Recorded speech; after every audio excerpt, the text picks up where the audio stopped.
There we go. I'm back, baby. Welcome back. For I'm the one, the only. I am a Hobo Tom, and this is a little bit of the delving of here in the inside the studio part. Let's see here.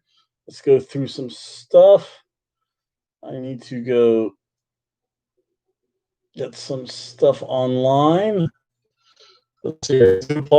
I had to work today, so don't worry, ladies. You're going to be getting the striptease that all you ladies therefore deserve. Probably should do that too.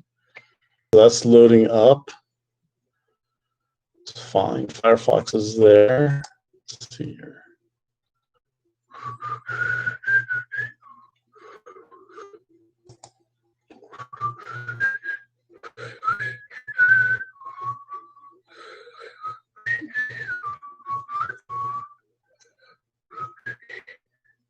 Stream dose.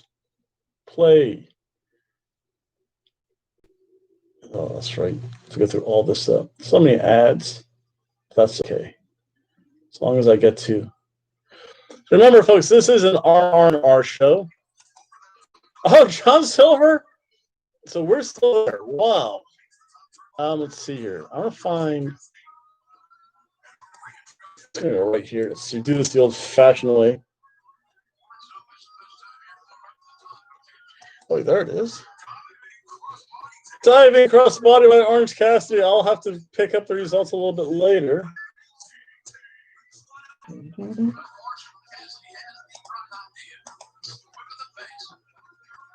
They're leading to. Jerry, you mentioned how both these men have it can't be that big. over the last 365 days.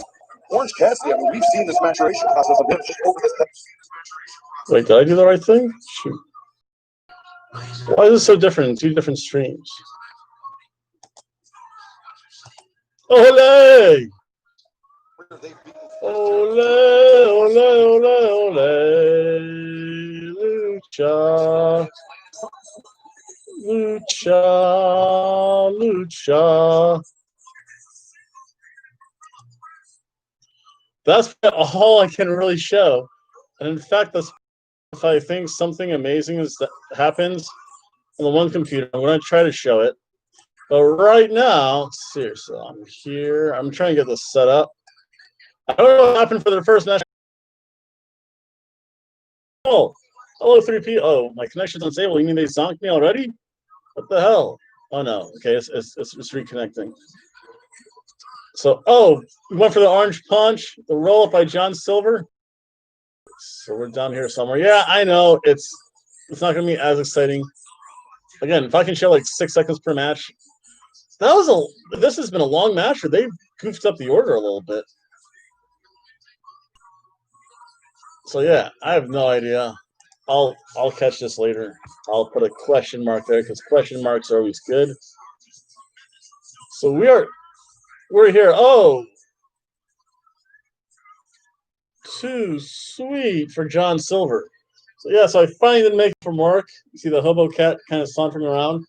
I have my pizza, my delicious Asian-inspired pizza cooking right now. Well, I have to par-bake it.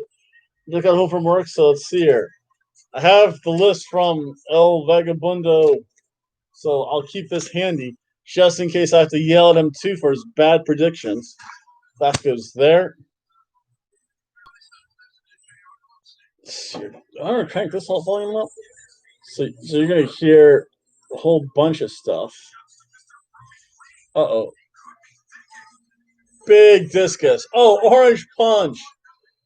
Oh, that's the end of that match. Although it just staggers John Silver. Now it's the Beach Blaze. Oh, Orange Cassidy wins. Actually, it was pretty good. It wasn't a typical Orange Cassidy match, at least the parts I saw.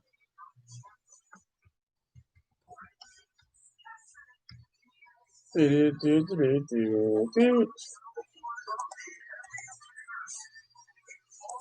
they're going to replay what's been going on, and eventually, one day, I'm going to set this up. Well, I'm going to watch this from my couch.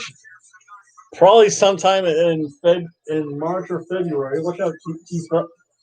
Mainly because that's probably when I'm leaving my one job. Woohoo! Because I'll have 3 other jobs anyway. Oh, the best friends are in the ring to celebrate with the only Orange Cassidy. Although Trent's the one that goes to pick him up. Boo! Let's see here. Oh. And just for you ladies, yes, ladies, it's that time again. Woo! Oh! Hug it out! Hug it out! At full gear. You know, I almost could have. Oh, they have fans there! Oh, fart knocker. I could have been there. Oh, 4 people. If you want to see some celebrations, let's see here.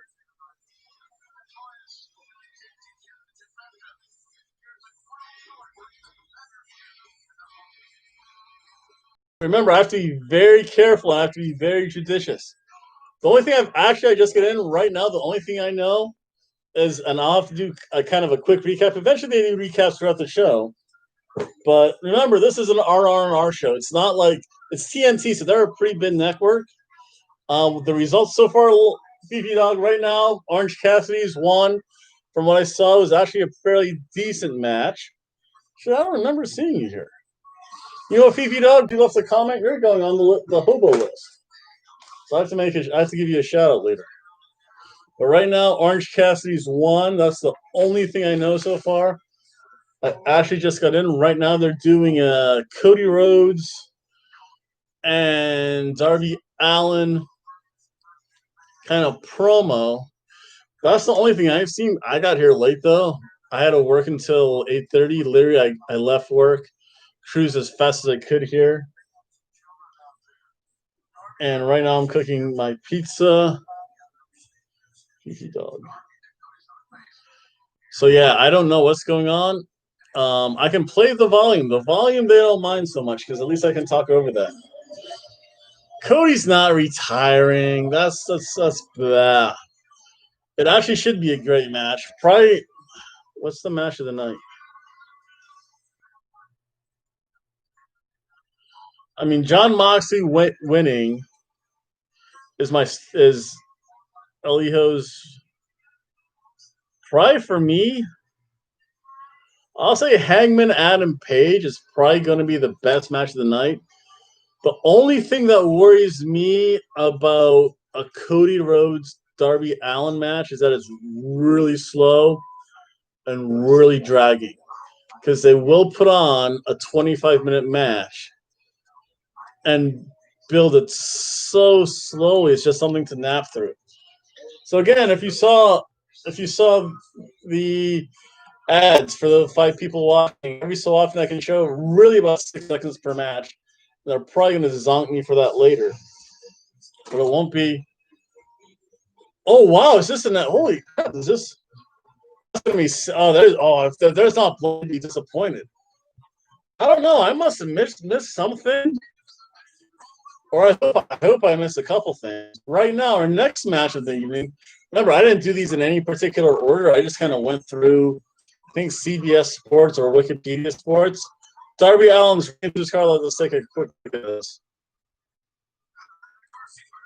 One World Kid now. I don't know. They're still writing it.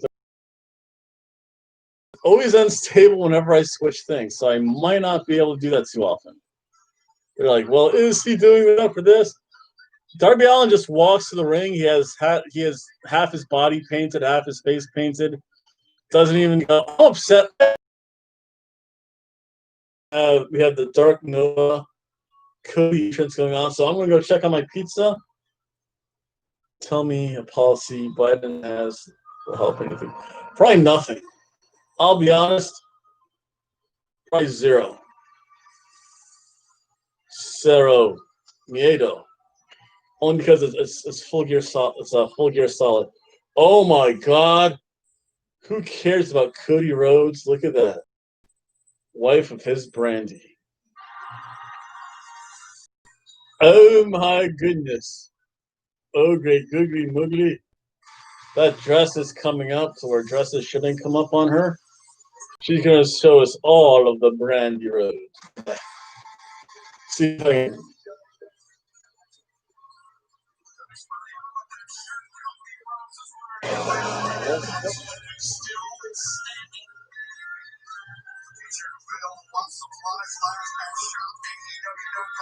Look, 47 years in politics, and now he has a plan. Listen, no politician actually has a plan. Going to help.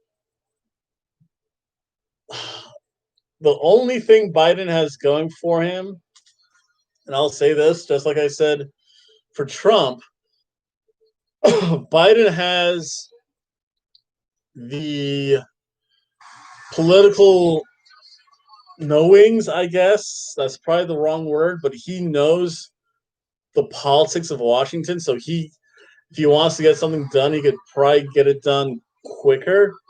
Trump, I think, had to learn that. With Trump, there was kind of a whole learning process, right, G-Spot?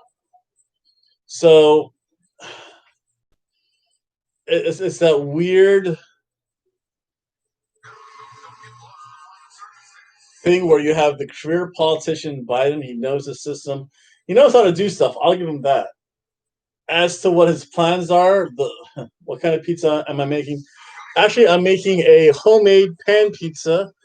It's an Asian chicken pizza. I'll show you a slice of it once it's done. It does take a while to make because I have to par bake the crust to let it rise a little bit first. Then I have to put Asian chicken. Yeah, I had chicken marinated in ginger with ginger, soy sauce. How is a single fettuccine? I know. I know Biden is stealing this election. What happens to the peace deal in the Middle East? Tax cuts are gone. Taxes will go up. The 200% voter thing, there's so many screw with things about this entire election. I won't even get into that. The peace deal in the Middle East. Actually, he'll probably stay for peace in the Middle East. That's a whole other issue. Here, I'm gonna get all my streams running. I have two streams. I have the one I'm watching and the one I'm listening to. This whole year is fuck. I'm gonna show that because I can.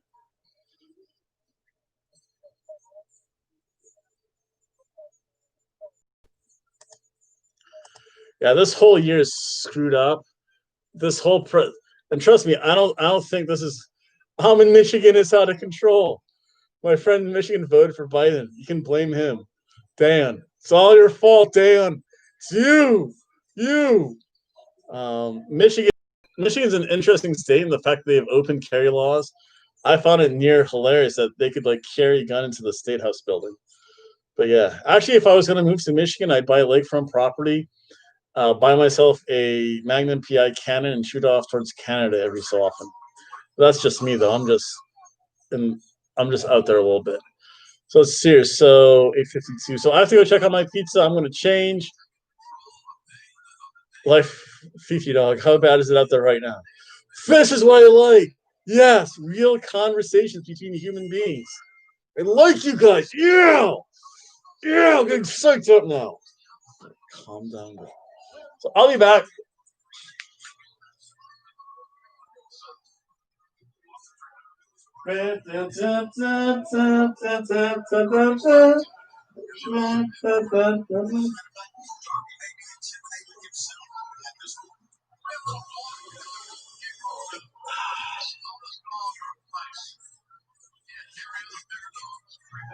Right, cheese spot? I was going to think about later.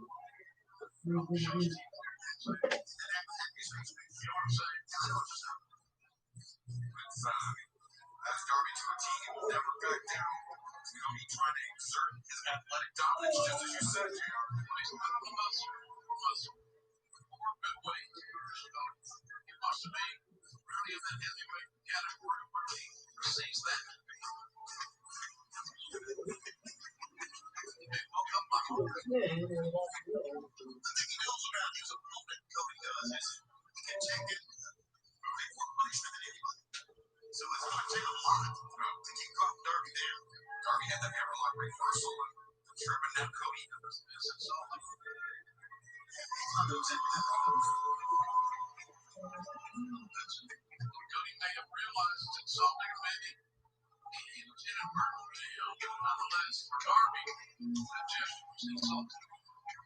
I think Cody knew exactly how to get under Darby's skin. This is their fourth go round. Trying to get the benefit of the doubt here because Cody underestimates Darby out. Oversees Darby out. He's making a foolish mistake. Shane gives Mark's very high average. Darby who gets his feet under his hand and switches. Man, Darby uses his feet off. Darby switched the last time. This back Cody running back to the end. Swinging here. Darby's so explosive. I'll tell you that. That's so Cody realizes he can't stand toe-to-toe with Darby in the speed department. He's resetting this lesson.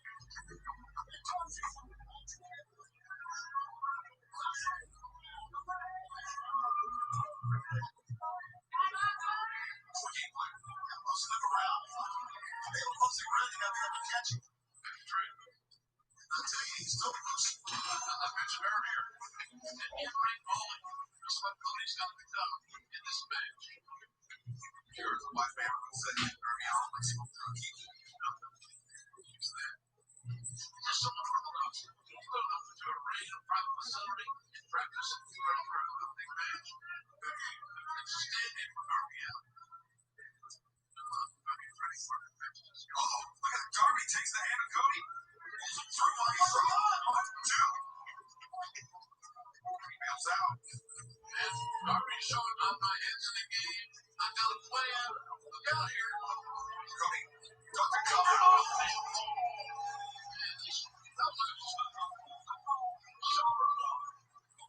In your language, it's out. He took my associated went to the back of Cody.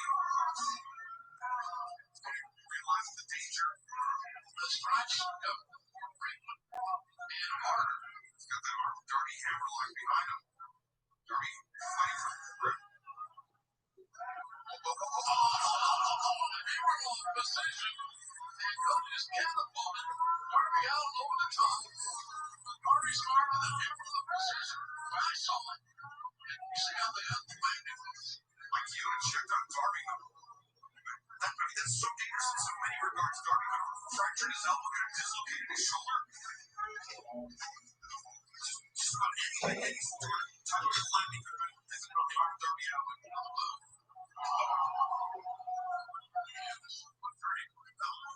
Moving on to a hammerlock and throwing the man on his arm is an Anderson tactic. Yes, sir. Chloe and Gene are masters of that hammerlock. He's only Martin, only and Gene and toss him on the top. To see that, nonetheless, with everything in the ring. Driver's locked there by Cody keeping more pressure on the shoulder and elbow, and now the stop, too. There's a stop off his journeys. Darby Allin's left arm. And Cody now slow everything down. He's in trouble. This is the beginning of your own. Because this young man, Darby Allin, is not going to win. Darby tries the upper swing there. Bring Cody across. Cody capitalizes covers. Darby was trying to kick out of one. Trying to lock hands. Cody realizes he's hit from a little bit more potential. And he didn't get a little bit off three times. It's number 4. Again, we got to be better. Not bad. The first time that these two men met was a 20-minute time limit match all the way back to Fyter Fest 2019, just weeks ago. First casting pushed Cody to a 20-minute time limit draw. This match here tonight, 16-minute time limit. Nothing.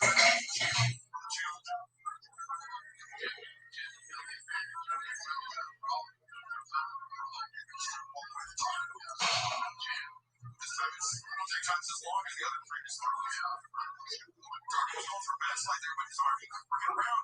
Hip toss, and Cody holds on, sits down. This once again putting pressure on that left arm of Darby Allin. Short arm scissor. Darby come out. Darby's taken in the bad predicament for a sort of thought, as you can imagine. Now he's in big trouble with the stomach. No leverage in it. Can't give you the rope. Okay. That airlock is so better tonight, man.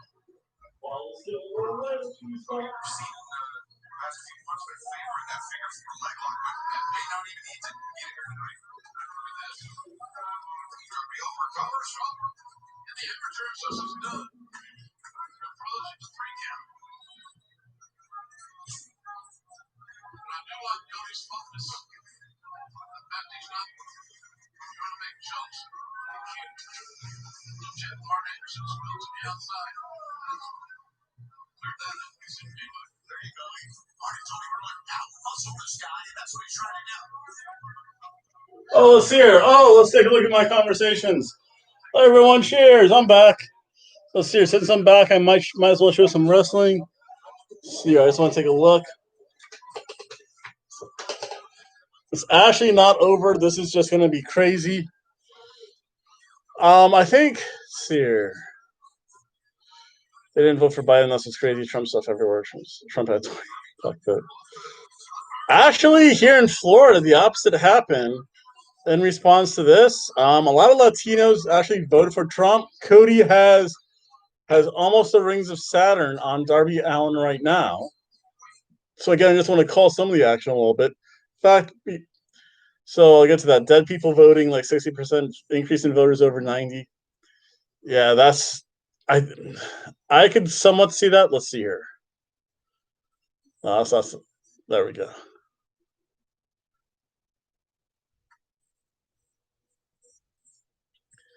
Show some wrestling there. Flash some wrestling in there. Dead people. I could see a 60% increase in people over 90. I can actually see that because Biden does want to push for more Medicaid stuff, which is going to make my life a living hell. So I understand. Oh, they're cursing, but yet they beeped that out on Fight Network for some reason. That's weird. Oh, Avalanche. Whoa. Avalanche shoulder breaker there, folks. That's pretty impressive. Again, this has been a better match than I actually thought was going to be. Six. Where are we? We haven't, unless they had that already. See, we're here. And there we go. 90% of the 9 votes have gone to Biden.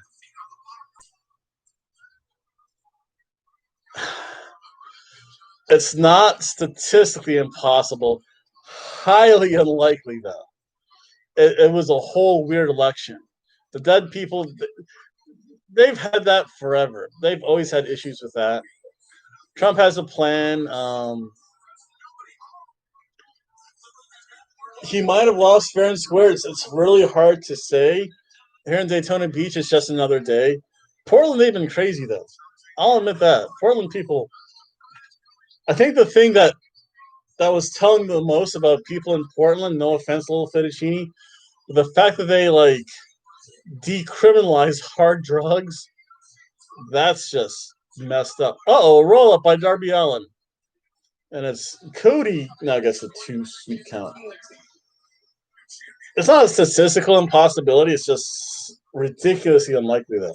Cheers, everyone.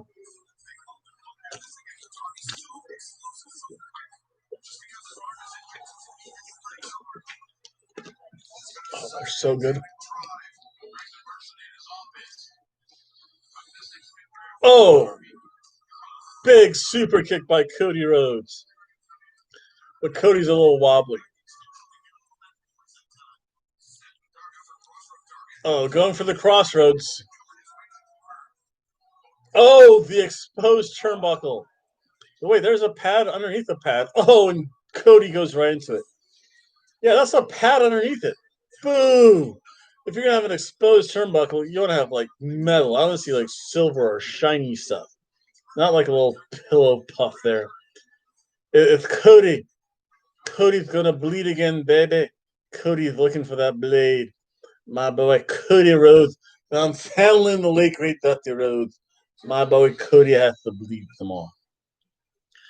And again, this is why I like so this channel. There's so much interaction. Again, thank you guys so much. Fifi Dog, again, you're getting your shout out. Little Fettuccine is already a member of the Daytona Beach Bumfight League Wrestling Association.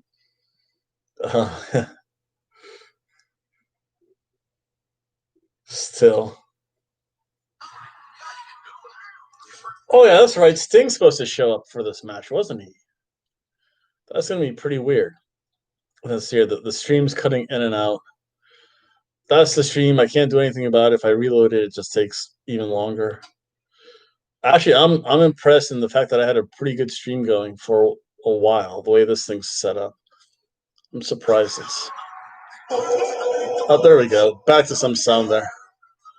So Cody, but see, I kind of like that in AEW. Counties have to be counted.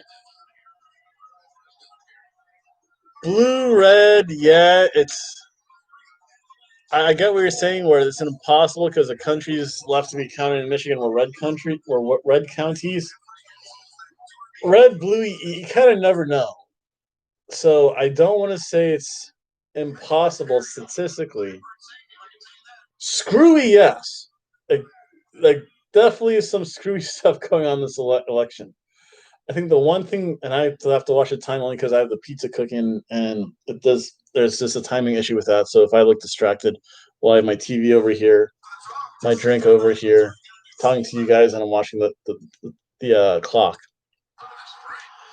But something screwy might have happened. Whoa, Darby Allin went for a sleeper hold, but on the top rope, Cody just falls literally right on top of Darby Allin.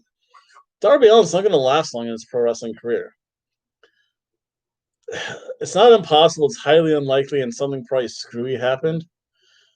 Again, there is no true red or blue. People are going to do what people do, and if you have not so bright people, they just tend to do not so bright things. Like I know at work, my coworker who's 17 says she wants to get a tattoo on Friday the 13th. I'm like, wait a second, I don't think that's even legal. But who knows? I think the thing that I found odd is that it took Alaska. I don't think Alaska finished their election. And there's no way there can be that many people in Alaska where it takes that long. Michigan, I understand because you have a bunch. You have Flint, Detroit, Kalamazoo, Grand Rapids. Like I can name more than 10 cities in Michigan, so I can see that whole process about how long it takes in Michigan. Alaska, I can only think of Juneau, Fairbanks, Nome, and there might be like 2 or 3 other big cities. But how did it take so long to get a countdown in Alaska? There's not that many people there. I'm sure the Inuits don't care much. We just don't want to hunt seals, which is probably a racist thing to say, but yeah. Cheers. And counted in 10 minutes from polls closing. Yeah. I don't know the statistics, so don't quote me on the statistics. I'm 95% sure there are more people living in California than there are Alaska, even though Alaska land-wise, square footage-wise, is the larger state. There's no way you have that number of people. That should take that long in Alaska to actually count the votes, period. And honestly, because it's Alaska, once it reaches like 70%, that should be okay. We're done. Fairbanks, no. Yeah, that's most of it. California, again, you have major cities: Burbank, Los Angeles, San Francisco, Anaheim, and I know there's others. I just can't name them. But if you think about it, there's so many more cities in California. Just because I don't know, just because I can't name them doesn't mean they don't exist either. I'm just saying that I can think of there being more cities in California than in Alaska. Most of Alaskans like nothing. It's homestead. It's during the summer. It's like mosquito country up there. There's more moose in Alaska than there are people, and probably with migrations, there's probably more caribou and reindeer. Now that I think about it in Alaska.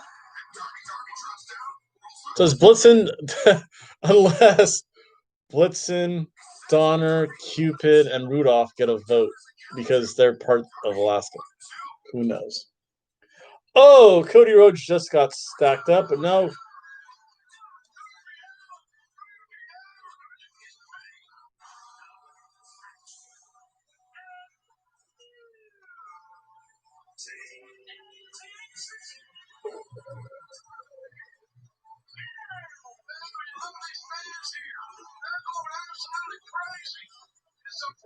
Darby Allen won.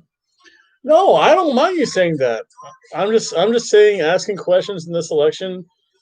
It just there were some screwy things in this election. I agree with that. I don't think the process is 100% perfect, but yeah. Oh wow, Cody Rhodes, Darby Allen won. That's why. Oh, I apologize for looking shell shocked, but Darby Allen won. I figured Cody Rhodes would go heel and do something dastardly to keep his belt. That was actually pretty impressive.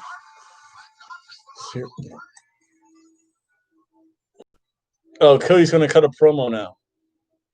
See, I wonder if the views will be up. See, I know this is taking forever.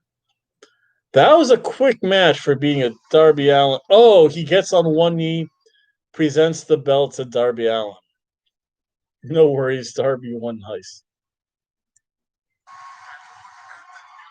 So Cody's on one knee. He's presenting the belt to Darby Allen. Darby Allen looks absolutely shocked and awed. He takes the belt in a very respectful manner from Cody Rhodes. At least he didn't put it on him. That was actually a good back and forth match. And it has the shock ending, so therefore it's going to be a surf and turf match. And hopefully the stream picks up a little bit better because I think people are coming in and out of this room. This is the one in Brazil. So yeah, but let's see, where is it? Then I'll have to catch. I might extend the stream a little bit.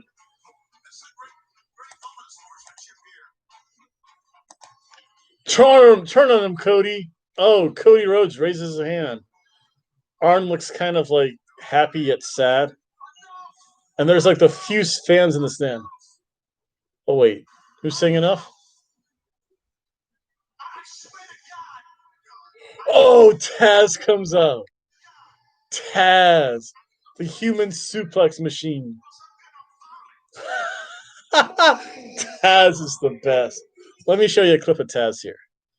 Even if it's a still of Taz. Look at Taz right there in the background. That's amazing. There's Darby Allin, Cody Rhodes, Taz is right there. Executive man.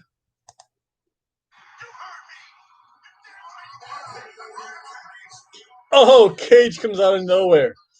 Cage is jacked. Ricky Starks comes out. Ricky Starks looks like he was trying to beat up Cage for a second. That was kind of funny. Uh-oh. Arn Anderson got beat up by someone. Uh-oh. This would be a good feud. Oh! Cody Rhodes eats an assisted spear from Ricky Starks with the help of Brian Cage. And I think my pizza's done. Or I think my pizza's ready for the next stage. So, and I'll have one more sip, and I'll be right back. Oh! No, don't fight amongst yourselves. Hey. You know what? Brian Cage has the FTW belt. Ricky Starks has the TNT belt.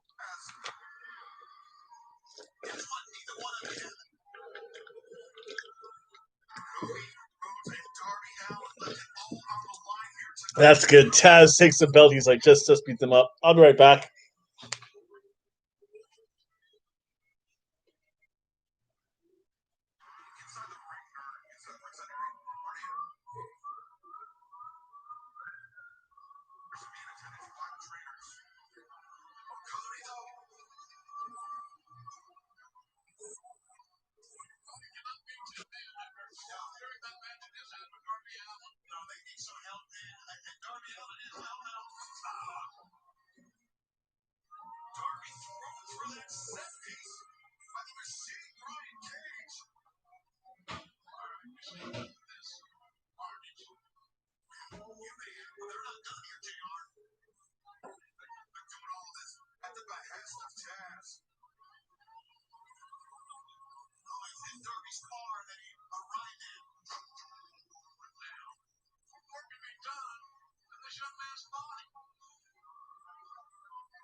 Somebody else, because you need to learn how to keep your own check.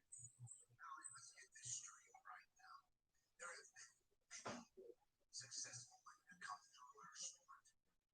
You are not one of them. This week, Wednesday night, Butcher played. I have asked Tony Khan to give me a bunkhouse match. And if you don't know what a bunkhouse match is, you are about to know. Because this Wednesday night, Butcher, you're going to be desperate for air as you're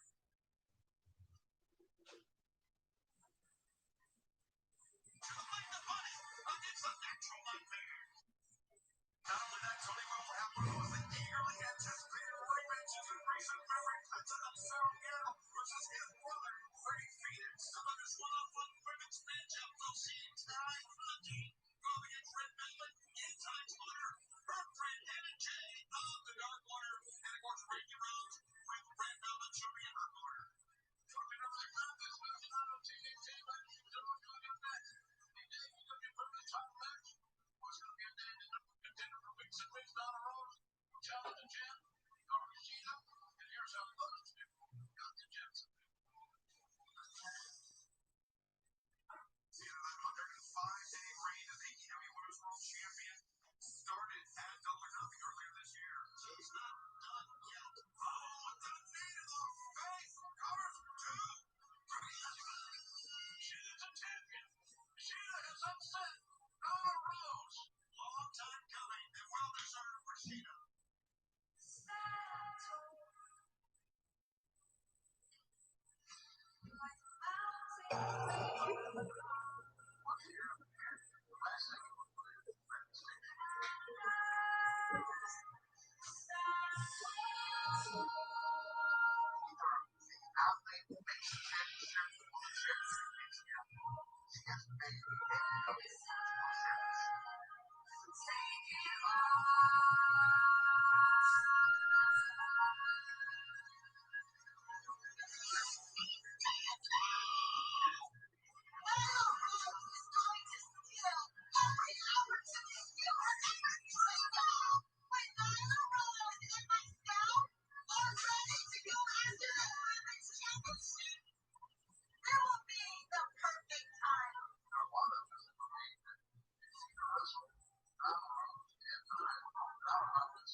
Okay, so right now they're just doing a thing between Sheeta. Starks is actually pretty good. I did see him a few times when he was on on not AEW but NWA. He was actually good. Remember, he was for a very short time the TV championship. He has the look, he has the skills. Having Taz as a manager is probably pretty good. Cheers to Darby. Cheers to Starks. Let's see here.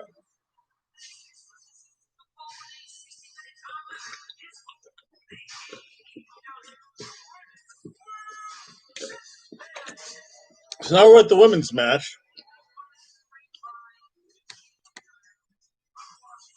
The Beast Nyla Rose. Whoa, over here on the Brazilian side, there's like 545 people. Didn't like him in the NWA. Hey, you know what? Everyone has fan favorites.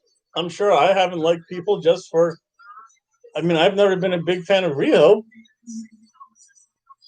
Rio looked absolutely tiny. She should have never been the first AEW Women's Champion. She price set AEW's women back. I mean, they've been at this for a full year now. They at least having her as a champ set them back at least a year. She doesn't have the look. Yeah, she has the backing of Kenny Omega, but she looks tiny. She doesn't look like a credible champion. The belt looks actually big on her. And by the way, that woman's belt looks terrible. Yeah, so a little fettuccine and the pizza will be done probably in about like 15 more minutes because right now I have the base cheese cooked, the sauce is cooked, the crust is cooked. Now I have to cook the second layer, which is the chicken, green onion, and additional layer of farmer's cheese. I do like Sheeta's new outfit. Oh, Sheeta. I don't think Sheeta's gonna win. She's held the belt for a while. Love me some Riho. They just used her bad. She probably won't gel good with the division. Honestly, I do want to see, and this is my own bias. I'd want to see Thunder Rosa. Chicken and dumplings is always good. I think I only really cook like once a week. Like generally, like my meals during the week are really quick and simple fixes. Saturday's the one day I do get to prepare a little bit more, so I tend to make it a little bit bigger. Look at those red lips on Audrey. Aubrey with those red lips, like red shoes. What? Wait, why is it every ref has to have a gimmick now? Oh, Nyla Rose gets right in the face of Hikaru Shida. I do like the fact that Shida kind of semi went back to her old gear. She kind of has like the open Tifa dress, but she doesn't look like cosplayer Tifa anymore. Oh, nice swings, misses. Now it's time for Shida to come back. Big stomp. Oh, she's not going to suplex Nyla Rose, though. That's not happening. Nyla Rose shoves her into the corner where she eats a boot. Off the ropes, a drop kick. Nyla doesn't go out. I think she was supposed to go out. Again, she just still doesn't go out of the ring. Nyla versus Nia Jax. Jeez.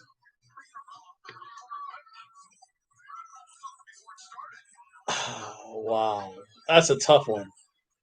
I'd honestly be rooting for Nyla Rose. I mean, I'd want to see Fabi Apache come back to the States, but I don't know. I was never a big Nia Jax fan. To me, she tried to do too much. She has a pretty not so good history too. At least if Nyla Rose has done something, it hasn't been obvious and it's really looked purely by accident. But when Nia does something, it just like doesn't she know any better? So I'll say Nyla Rose though. That's actually pretty comparable though. That actually 5 star. That's actually Fifi Jog. That's actually a really good comparison. I like that. Oh, Taya Conti's Brazilian ass. That's funny.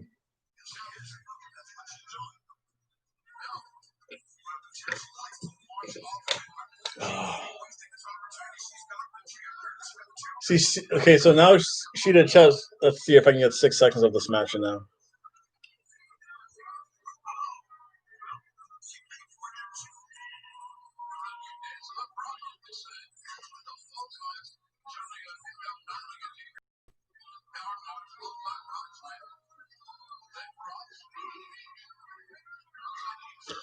So yeah, I do want to show you some of the matches. I think I smell stuff burning, so I'm going to be right back, and I have to refill too.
Wednesday, November 11th.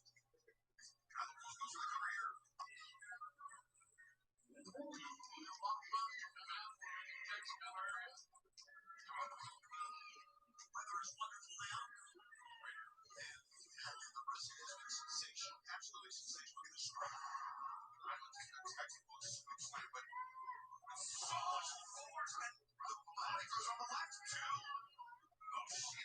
And there's Wilder on top of the big splash on the knees. And this is Wagner and Jim Chan. And Marty and some magic. Special Fridays and Tuesday. Just hammering the knee. She's on her side. She got into it and then twisting. Nyla's right. Playing at the knee. Look at Garcia. She was trying to get her hips underneath her to take some of the pressure off of that knee. Nyla. She's set up in the corner. AEW World Champion rises to her feet. And she immediately on the road to the punch. Another exchange. And she further the advantage offensively here. Garcia.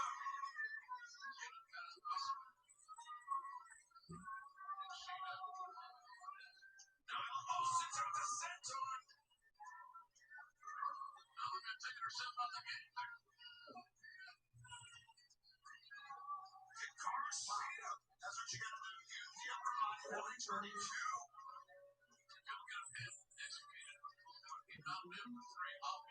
Desperation cover there by the number Sheamus.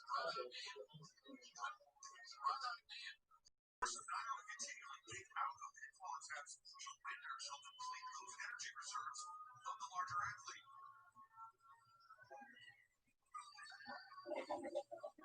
Shots to the rib cage. They weren't even much. Oh my God! Can you believe that? A show of strength by the Garcia covers to Nyla. Another gallant kick out. Closely down. The last thing I thought she'd be able to do with that big wheel a bit. Pick her up. You see how she was nodding after that.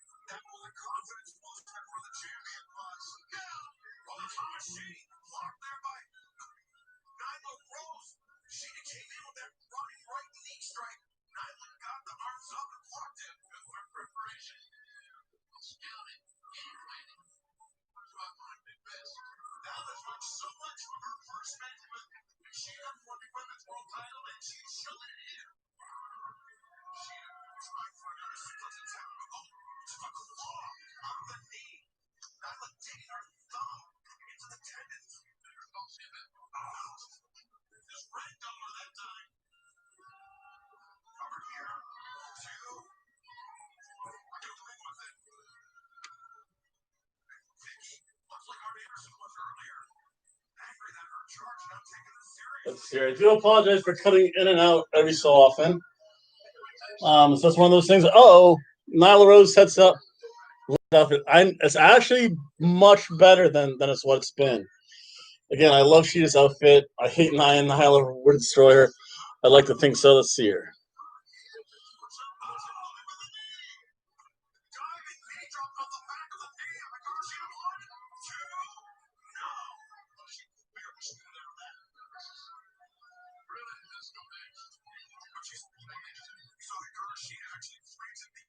Oh, look at that. Limb targeting by Nyla Rose right off the top rope onto the knee. I love reading some of those Discord chats. Tony's ass. Tony Storm's ass. That's amazing, though. The vagina claw. That's just, I can call her Nia Potato Sacks. Oh, she's potatoed many a person. Don't you mistake that.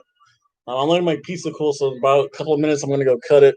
So for some reason, whenever I cut pizza, when it's homemade, she's just showing Sheeta's ass, though. God, that's so wrong. So right, but yet so wrong for me to stare at it. You can call me a fat bastard for staring at Sheeta's ass. It's just good. My English is as good as nice. Jack's ass.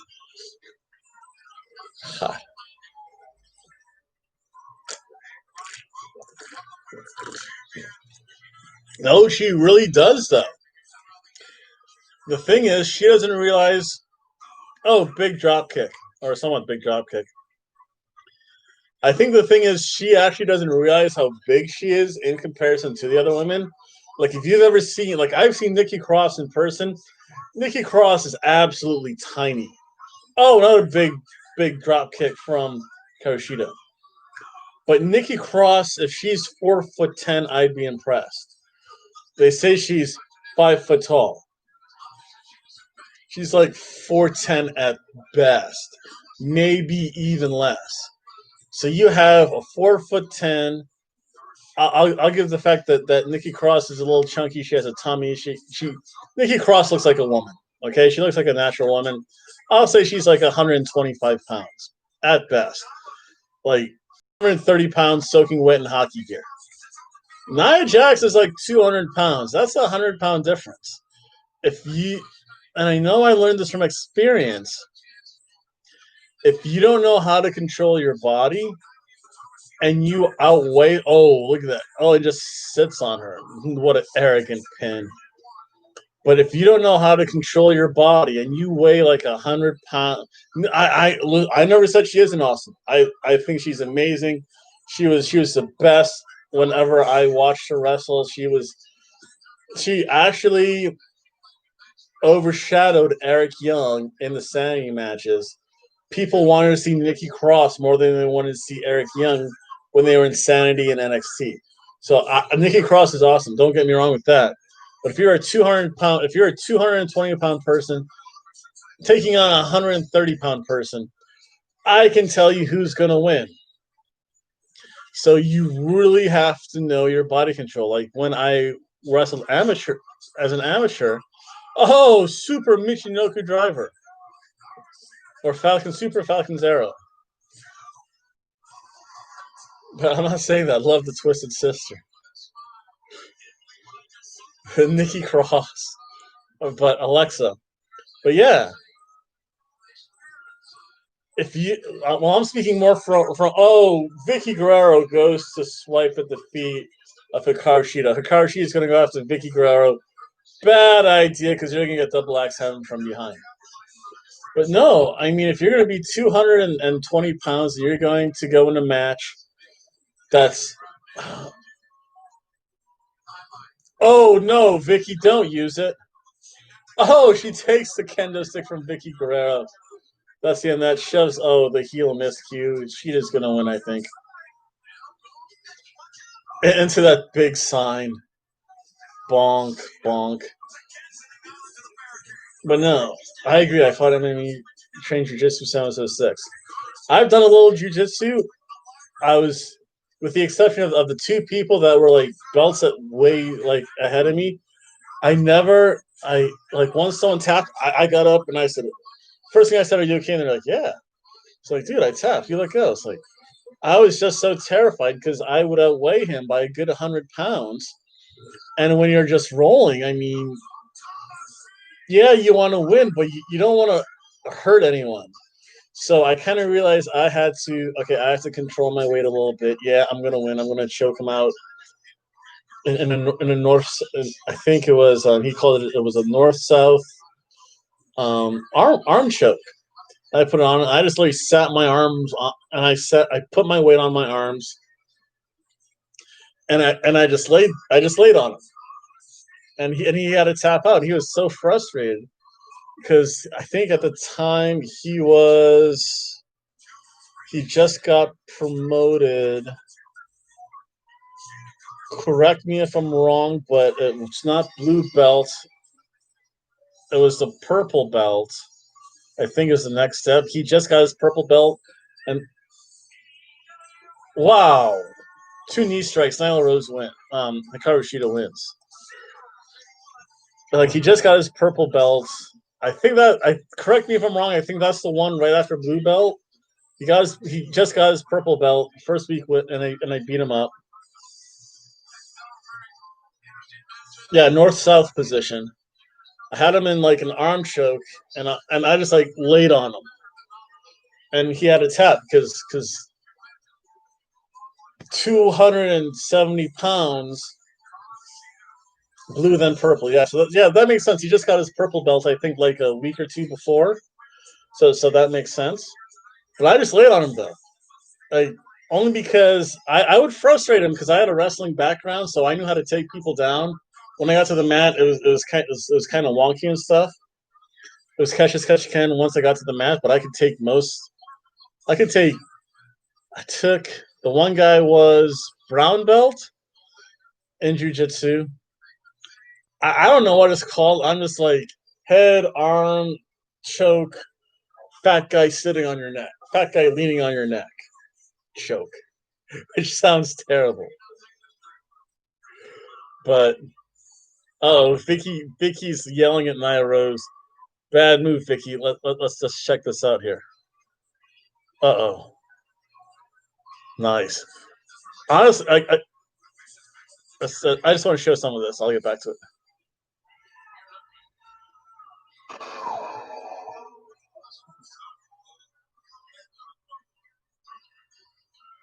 Bad move, Vicky. Yeah, it's that idea. Whatever works, and it worked for the time. And we're just kind of having fun, trying to get in shape and stuff. But I knew like around them, it's like, and I got up. I'm like, dude, are you okay? Like your face is purple. It's like, oh, I can't believe you choked me out. I'm gonna do better. And he was more frustrated with himself, and I'm like terrified. Like, dude, I don't want to hurt you. You're like 150 pounds. I'm almost 300. You're my friend, dude. We go out, we drink, watch TV, watch movies and stuff. I don't want to hurt you. But Nia Jax just doesn't know that body control, and I don't know. I honestly don't know if that's something you can or can't teach. Because you either, and granted, I know when I would wrestle in high school, when I would wrestle, I was heavyweight, about 250. Every so often, we'd have to partner up with the 175 pounders. I'd always feel a little bit nervous, like, dude, I don't want to hurt him. And I know it's like, dude, if I do one thing, this guy's breaking something. Nia Jax hasn't learned that though. And I know mistakes happen in wrestling matches. I've been in the ring technically 3 times for one day, at a singles match, tag team match, and battle royal. By the end of the battle royal match, I'm like one person, like I wasn't the first one eliminated, but I was the second one eliminated because I'm like, I'm out of shape, I'm done. But you have to know your body. You have to say, I just can't toss my body around recklessly when you roll. Nothing is personal. I know that, and I kind of understand that, but when you're friends, when you literally live across the hall from each other and you see each other every day, it kind of does. It is personal because again, you don't want to crush someone, you don't want to be out of their good graces. You want them to hang out with you still. So, and when you're in college, it's just that like, dude, you're cool. I don't want to hurt you, but I do understand that enrolling's nothing's personal. Yeah, if you're buddies and it's like, yeah, watch this. Yeah, watch this. Yeah, you don't want to make it personal. It's more so I didn't want to make it personal. I didn't want to intentionally do anything bad. Like he's a purple belt. He knows stuff. I have weight on me. He knows stuff that could probably break me if he really wanted to. And again, I caught him. I caught him in a takedown. We kind of rolled around into that position. I put my weight on his neck and like a choke, and that was it. So yeah, I got lucky, and I freely admit I'm like, dude, I just laid on you. He was so mad. But yeah, Nia Jax, she does have to control her body, and knowing that she could lawn dart Alexa Bliss probably out of the ring over the barricade. She has to be cognizant of that, and she has to at least say, "Okay, ready. Just be ready for this." And again, it might be the fact that she's not saying, "Oh, like you can whisper, you get in the headlock." hey, get ready for this. Big move. Boom, big move. At least you know it's coming. If you just say, "Oh, here we go," and they're like, "Oh, here we go," yeah, that's when bad stuff. Yeah, like Kyrie saying, it's just like it's like you Ted as Kyrie looks up. Huh? So Kyrie, I forget the exact thing. I do remember that moment a little bit. Like Kyrie looked up and and she just say, "Ah, you Ted," and Kyrie's like, "Who?" I just got potatoed, just out cold. That was kind of scary.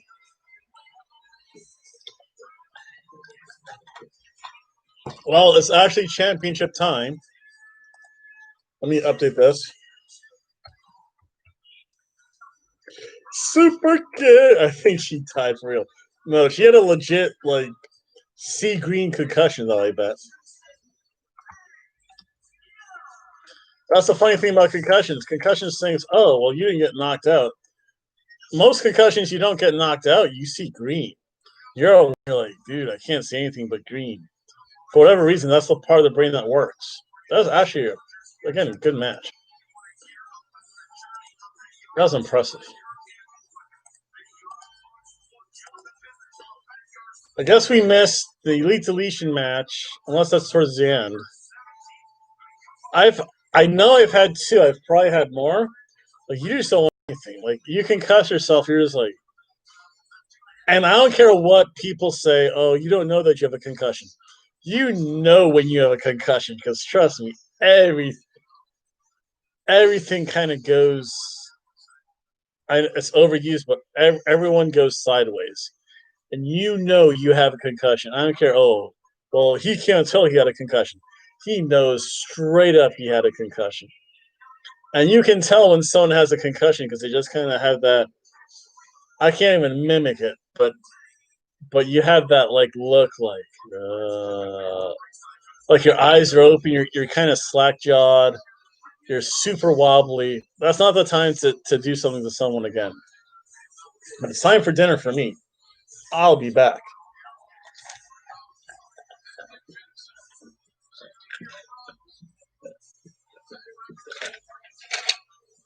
Oh, AEW, AEW.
like the NTR's office.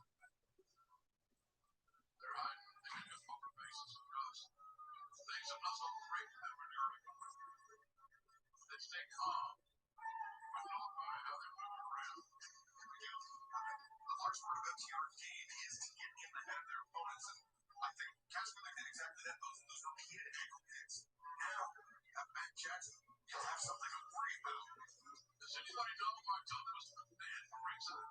Certainly it was because of his involvement in those attacks on the Young Bucks. AEW officials did not want him to further jeopardize this pay-per-view match. So he went and said the was to protect the best interest of the team. Here you go, folks. An Asian-inspired pizza.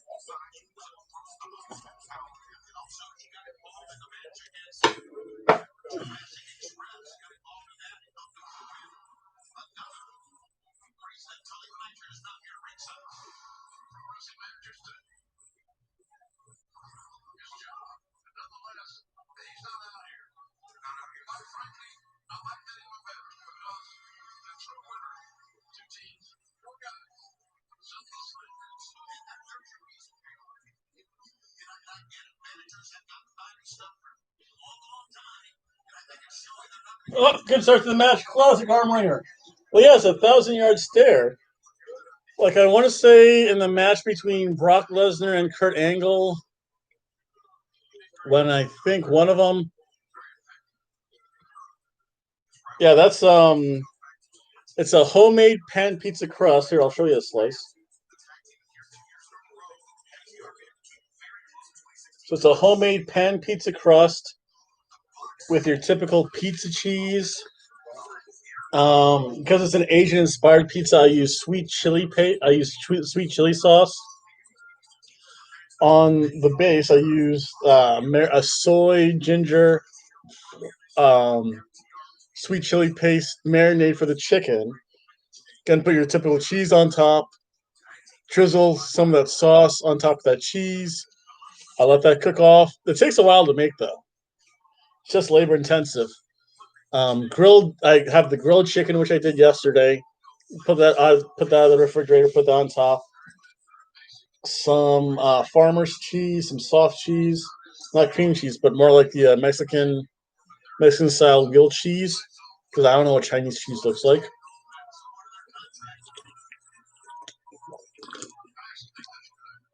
Some green onions, a little salt crust.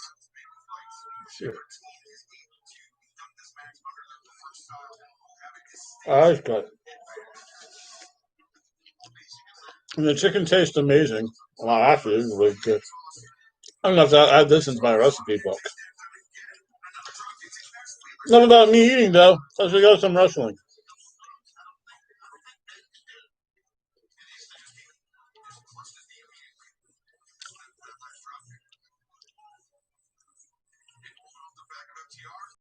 There we go. It literally took me 2 days to make because it takes about 4 hours to make the pizza dough itself because I do it myself, so I have to activate the yeast, proof the dough in the bowl, double proof it and I double proof it in the pan, so that way it comes out again. It's kind of like a pan pizza. It's good though. I think they are only because they've been around too long and they haven't done anything. And setting them up with a feud with FTR and everyone else would work for them now.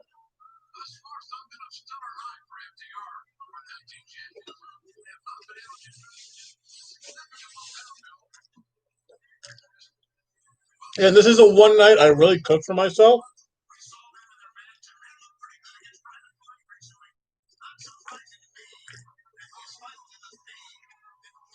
Only because if you watch the channel, you'll know I only cook once a week. And try and make like a special meal. It's Saturday night, you have to do something. Oh, going after the fingers of the bald guy. But literally Tuesday, Monday it's a frozen dinner, I don't feel like cooking. Tuesday it's soup day, I don't feel like cooking. Wednesday just have some noodles. Thursday I might go get like a cheeseburger at McDonald's or some other place. Friday's pizza night. It doesn't take long to put a frozen pizza in the oven. Saturday is the one day I really cook for myself. So I do tend to go all out. Cheers.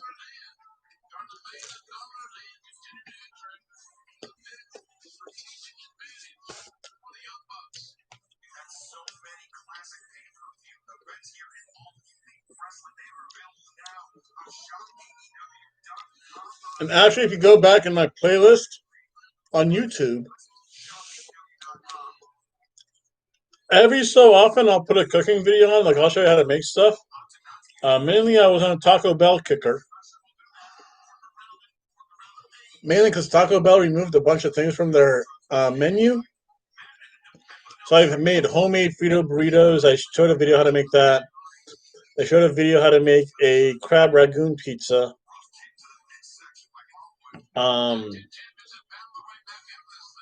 Cinco de Mayo burgers. Every so often, it's fun to do that. I figured add something to the show.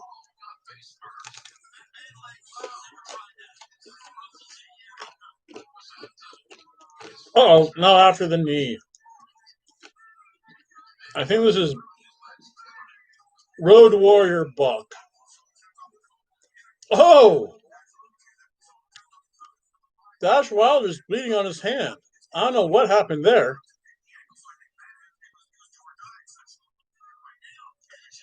It's weird. It's like random videos I'll do it. I'm trying to think about the last thing I made. I think it was a grilled cheese chicken burrito. And that was like a month or so. Maybe 2 months ago. Please and thank you, though. Oh!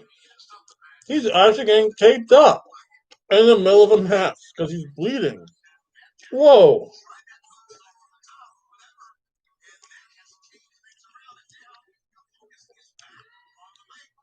It means he wasn't supposed to bleed. You know, they've been teasing that for the past couple months for a while. You thought Cody Rhodes was going to join. You have Shawn Spears with Arn Anderson, too. So now you have your champion in Cody Rhodes, your guy that gets beat up in Shawn Spears, and then you have your tag team. So I think they've been trying to do that for a while, but they just haven't pulled the trigger on that, though. It's not a little version of silver toe hold.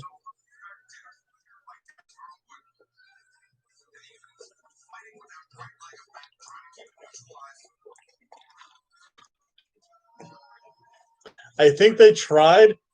I don't know if WWE put the legal kibosh on that though. Because WWE, they like their four horsemen. They like their stuff.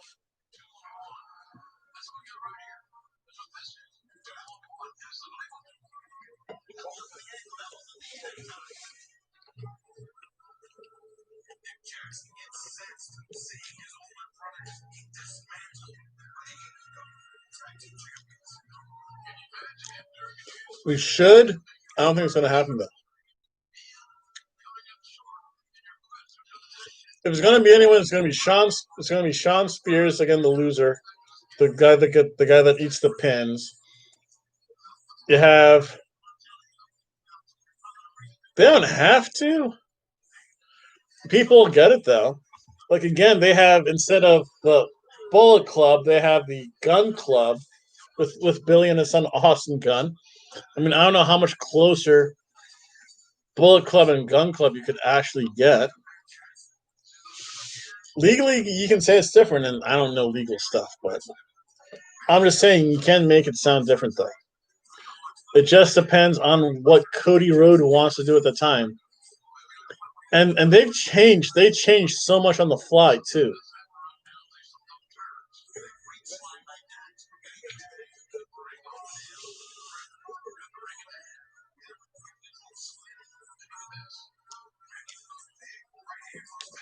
Because remember, you had Brandy Rhodes and her Nightmare Collective, and then they just cut that off at the knees. So AEW does weird. AEW's trying stuff. They tried to make the Dark Order really serious and scary. Now it's just every loser gets in.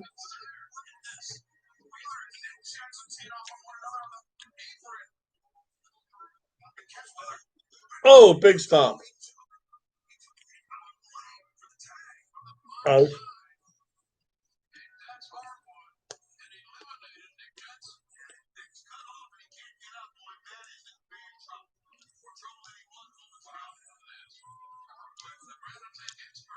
If Arn Tully, there's JJ Dillon.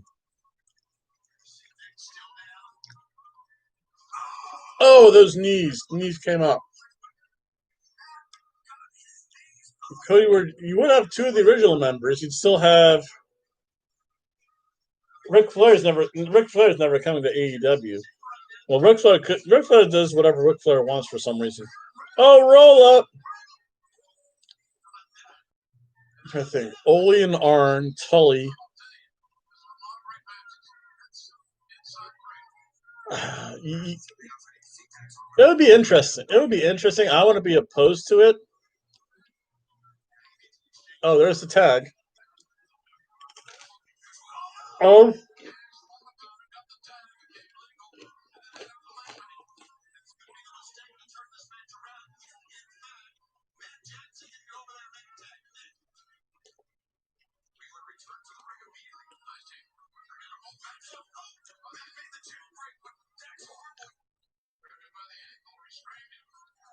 Well, actually, I have a selfie of myself and Awesome Kong. I'll get that when I go reload on some pizza and some beverage. She was the nicest person to meet, though. And I don't know why she left AEW, but I don't know if it was money. I don't think travel was that much of an issue because I want to say she's in the Atlanta area, so it's not that bad.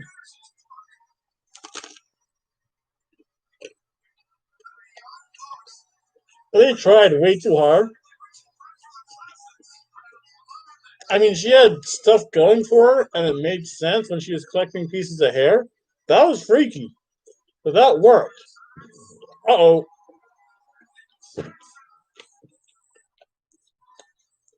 Road Warrior Buck! Or is this Baldwin Buck? Oh, the kick to the back. Nick Jackson's going crazy. Oh, missed the flip. Oh, the elbow, the kick. The spin kick. So much action, the double clothesline bulldog combo. Yeah, I don't know why she left. I know Kylie Ray left. This sounds mean and cruel, but Kylie Ray has issues because she left wrestling twice. She left AEW for the first time I understand to do with the show Glow. That makes sense. You know what? If you're going to make hundreds of thousands of dollars and not have to take a bump, I will always say, I will never ever criticize you for doing that. And that could be true. I mean, Charlotte's leaving. I absolutely hate what they've done to the Dark Order. They've turned them into a comedy act. They've turned now, instead of being the exalted one and being feared, John Silver is the one to watch because of his shtick, which is not a good way to say it, but that's what he is. John Silver figured out, hey, I can be on the Being the Elite show, be a goof, go absolutely crazy, and I can make something for myself. And that said, hey, this works. The Dark Order, when it started off, was good. There's two people. Stu Grayson and Evil Uno. They had their minions, but the minions didn't do anything unless it was at their bidding, so it made sense. The problem is they tried to have named wrestlers become their minions, and you're like, okay, meh.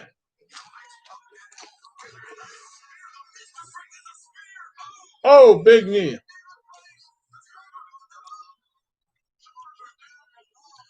What's happening with the Dark Order happened to Bullet Club. It just got too big. And they said, "Oh wow, having like these two people join, that looks great." And it did look great, but then they said, "Okay, we're gonna have everyone else join." It's like, man,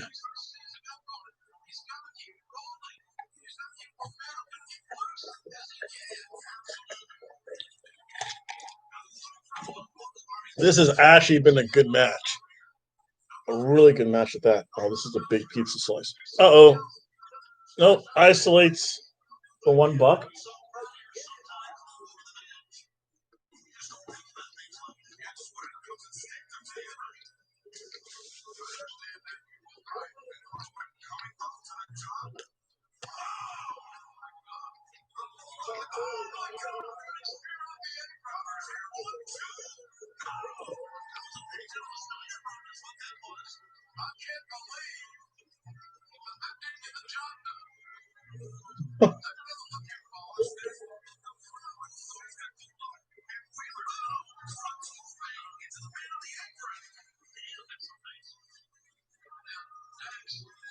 The big dual move.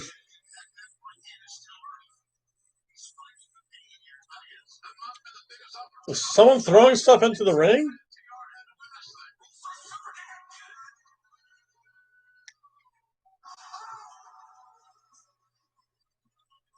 That was good, and then they did those McMahon style promos and ruined it. Only because that's the only thing he knows.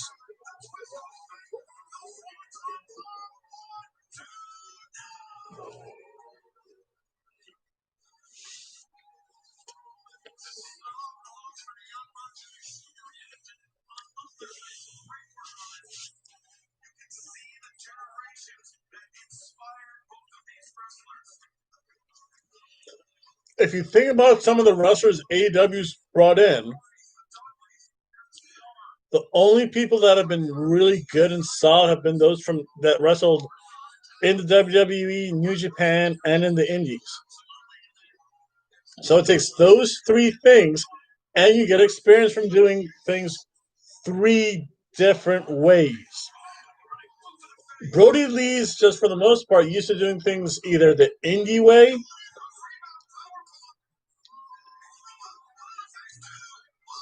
or probably more so the WWE way. He doesn't know any other way to do his promo, so he does it. Oh, I've been doing this style promo in WWE forever or for a long time. I'll keep on doing it this way. People see through it. They know it's a WWE style. You were hoping it was going to be something different, and you're just like, well, it's a WWE on a different channel. Again, you have the independent style. If you've just been doing indie wrestling, you're going to do flip, flip, flip, flip, flip, flip, flip, flip, flip, flip, flip, flip, back, forth, flip, flip, flip, flip, kick out, kick out, kick out, kick out, kick out. And you're like, oh, okay, they're just doing a bunch of. Trust me, some flippy stuff is great too. But when it's nothing but that, and you see people kick out, you see like some nobody kick out of someone else's finisher, and you're like, really? Like, to me, Cody Rhodes, I've lost a little bit of interest in Cody Rhodes because so many people kicked out of his finisher. He's a top level person.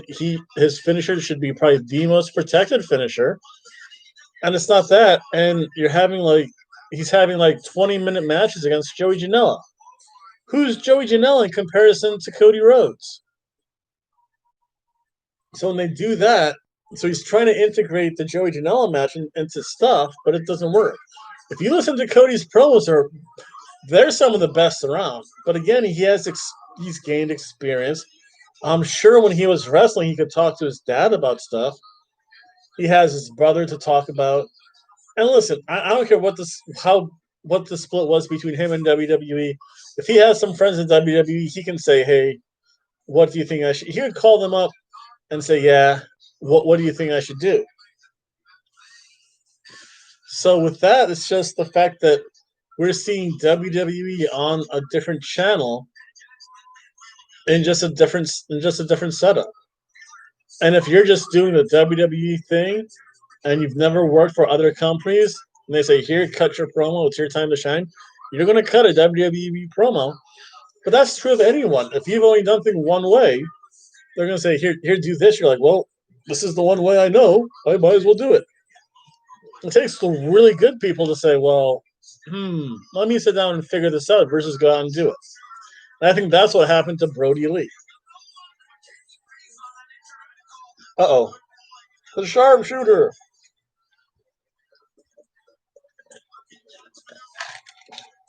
That's why NXT is so good, is because they're saying, hey, this is the way we do things, but we want you to add some of your stuff.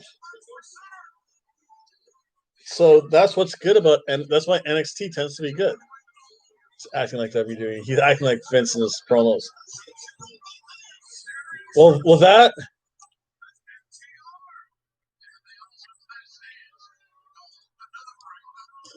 Well, that, and also, if you want to see Vince McMahon like promos, just watch Vince McMahon.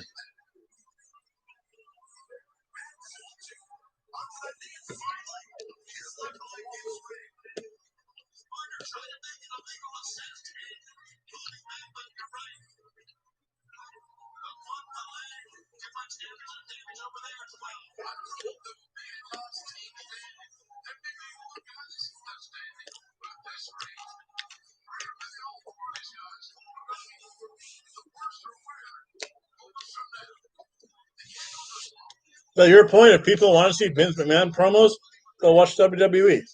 Very simple.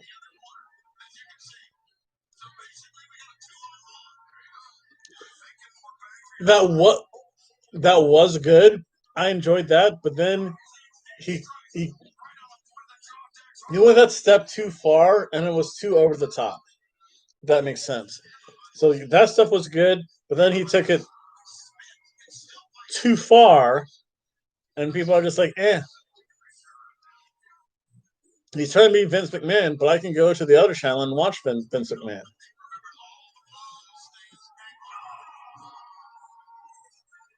When it's too over the top, people will be like, nah. Or they'll say, you know what, if it's too over the top, we'll actually watch the original. It's that much better. Oh, pin breakup. You know, that's why this match has been so good. They haven't done finishing moves. They've done, I guess, signature moves, but nothing to finish the other person off. So it makes sense for them to keep on going this far. Whoa!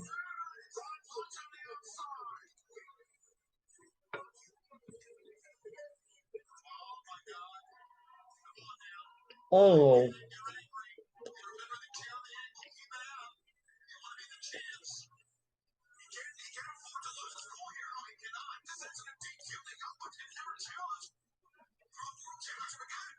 This is what I can do this. Shaking these hands. It was like that, and then it just got pushed again to like the nth degree.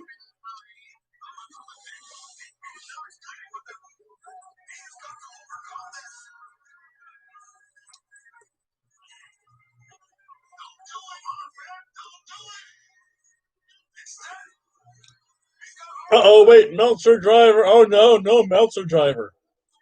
Wow, over the table. Storytelling's good, but it's one of those weird things that you have to kind of do it right, though. If you can make it believable where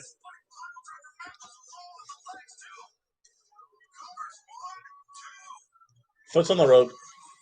If you can make it believable, and I know this is pro wrestling, the theater of the absurd, but if you can make your match believable, like, that's fine. It's when you start to eat 2 or 3 finishers from someone in Silicon Valley, you're like, as an audience member, you're like, dude, didn't this just like put away some guy like 3 times his size like a week before?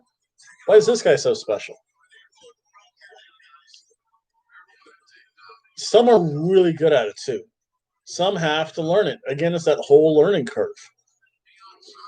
Uh-oh. That knee bar. Oh, the stomp right into that exposed knee.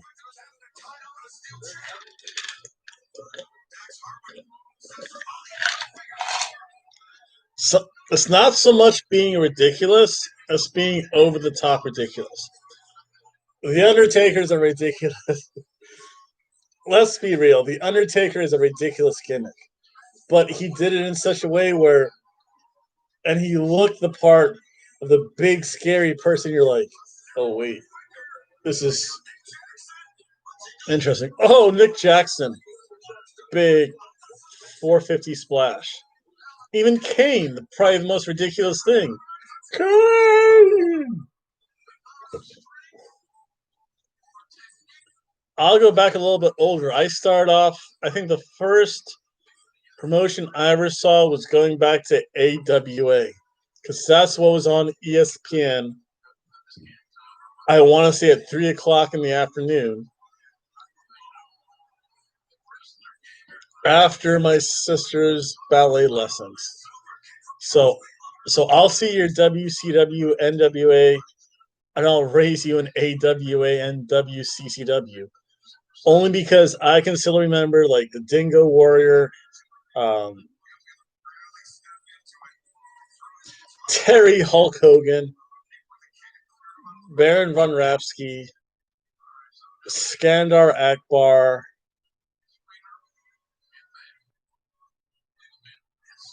Actually, all the Von Erichs were still alive when I was watching for a while.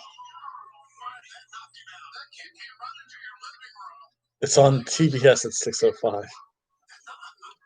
It used to well WCW used to be on TBS. That's how I used to watch it.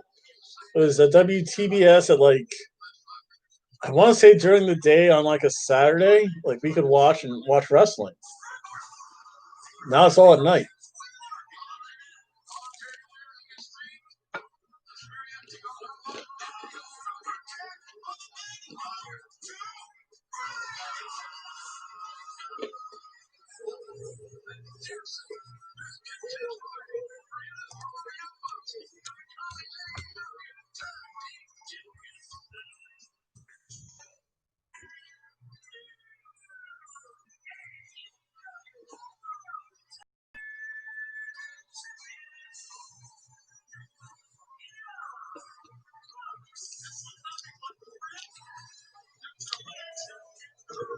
Sting Flair. What else was there? The Varsity Club. It just seemed different. Sting Flair, Steamboat Flair. Those were amazing matches.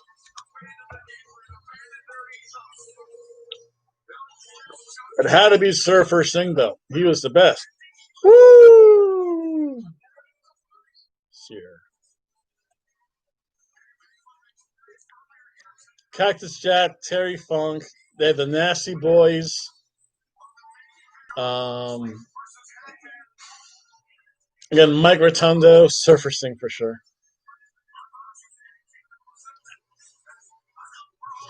But yeah, that was fun though. That was entertaining. You actually thought Flair and Sting were fighting each other. Again, Surfer Sting was ridiculous. Ric Flair was the guy you hated because he was the arrogant rich guy, and you just wanted to dislike him. Sting was like the every guy. He's like, yeah, I like that guy. He's excitable. Sting was the opposite of Ric Flair.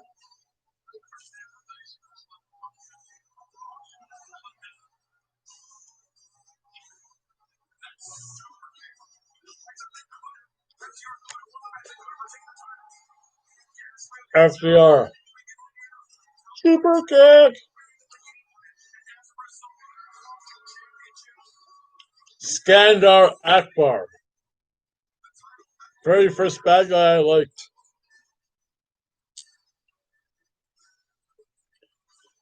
Only because he was so mean and just so heelish. You had to like Skandar Akbar, even though he had like Colonel De Beers, who was a white South African racist. After that, Macho Man Randy Savage. Macho Man Randy Savage, for the most part, was a heel. Like worked heel a large part of his matches, but he was a crazy heel though. You're like the way he treated Miss Elizabeth, his feud with Ricky the Dragon Steamboat, the original Sheik. Again, the Iron Sheik and Nikolai Volkov, the Bolsheviks. You just hated them, but yet you liked them for some reason. They made you care about them. That's the thing. They made you care.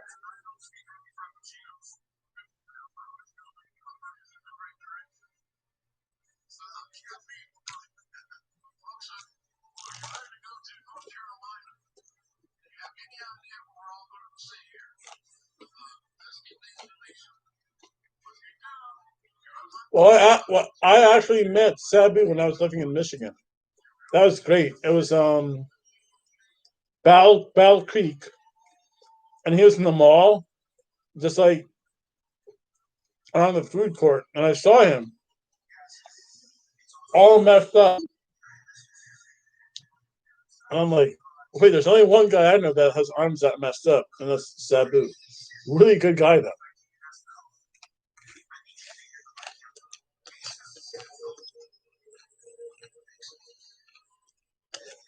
Delete. I'll be back. Time to reload.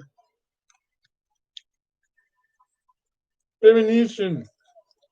Spanish cops card. Oh, he runs over Maxwell's toy car. What a heel. Oh, he was cool though. He was funny. Like I went up to him. I remember I went up to him and I just saw his arms because he looked big, but he didn't like it wasn't overly big. There's Vanguard too, but his arms were exposed with like sleeves like this. His arms are messed up, especially the one. And I went up to him like excuse me, Mister Bronk, because I knew his real name. His real name like I think like Terry Bronk or Terry Brock, something like that. And he's like, and just did the Sabu point. And he was really nice. He's like, "Oh, I've seen your matches. Like, you're the hell is that robot?" Matt has a freaking monster truck. Terry Brooks.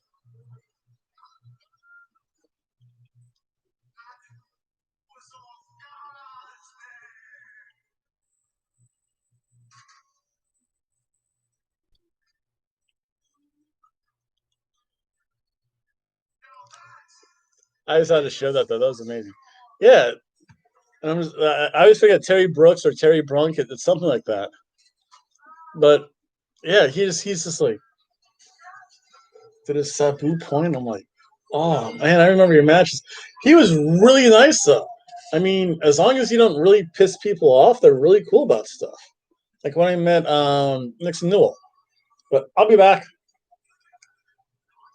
Oh, quick pin attempt by Sammy Guevara at the Hardy compound. Oh, this feels like Impact Wrestling for some reason.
Oh, in the fountain. He's trying to drown Sammy Guevara.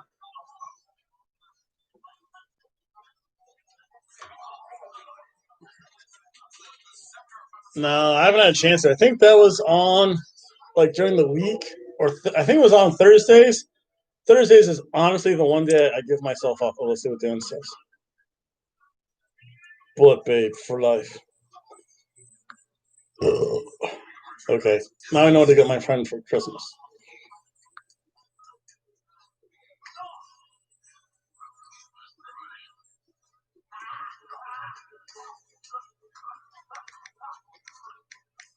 Yeah.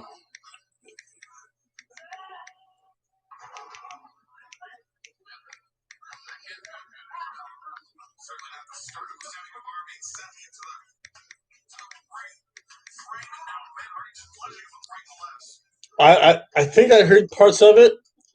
Delirious was wrestling in it. That was amazing. Delirious is one. Delirious is another heel I love. So fun. Oh, he has the full gear, ring in his backyard. Well, Matt Hardy does at least.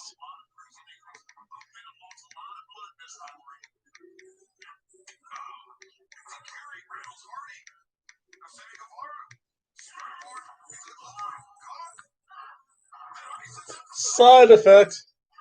He wrestled Matt Sydal. That, from what I saw parts of it, that was a great match, though. I'll see if I can pull up. Oh, there's going to be a table in play again. Let's see.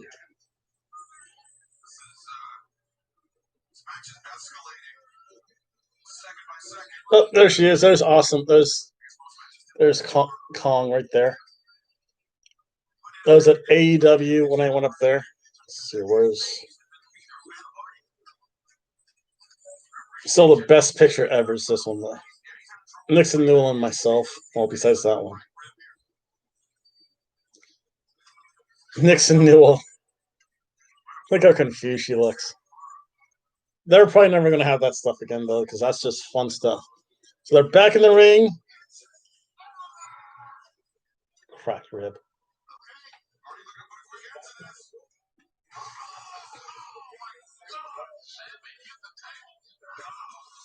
Hmm?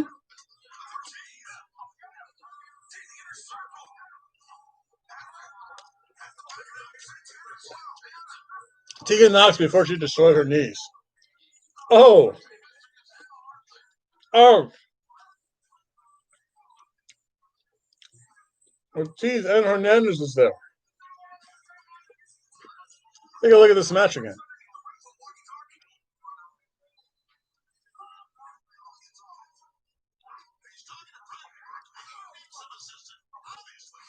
Yep, Tegan Knox, Nixon Newell. She was Nixon Newell in WCPW. That's when I first saw her. That's a funny story. That's a story I love to tell. And I will right after this sip.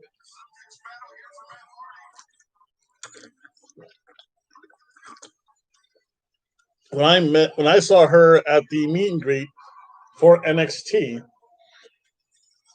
Private Party shows up. Everyone gets in the ring.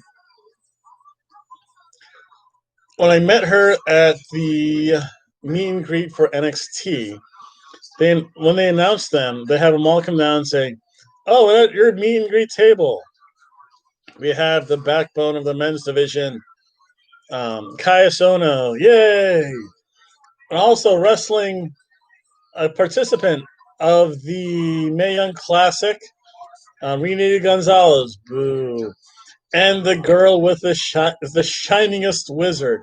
I'm like, shiningest wizard. I know a girl with the shiniest wizard, not the shiningest wizard. Then they said Tegan Knox, and I looked at her, and I'm like, I've seen her before. And then, oh, as I got closer and closer to the table, I'm like, that's Nixon Newell, the girl with the shiniest wizard. So the funny thing is, when I went up to her, like you got to shake hands, got to talk to him for a couple of minutes. She signed the very first one, or she's on one somewhere. Oh, Matt Hardy. Whoa, Matt Hardy has the fireworks bazooka.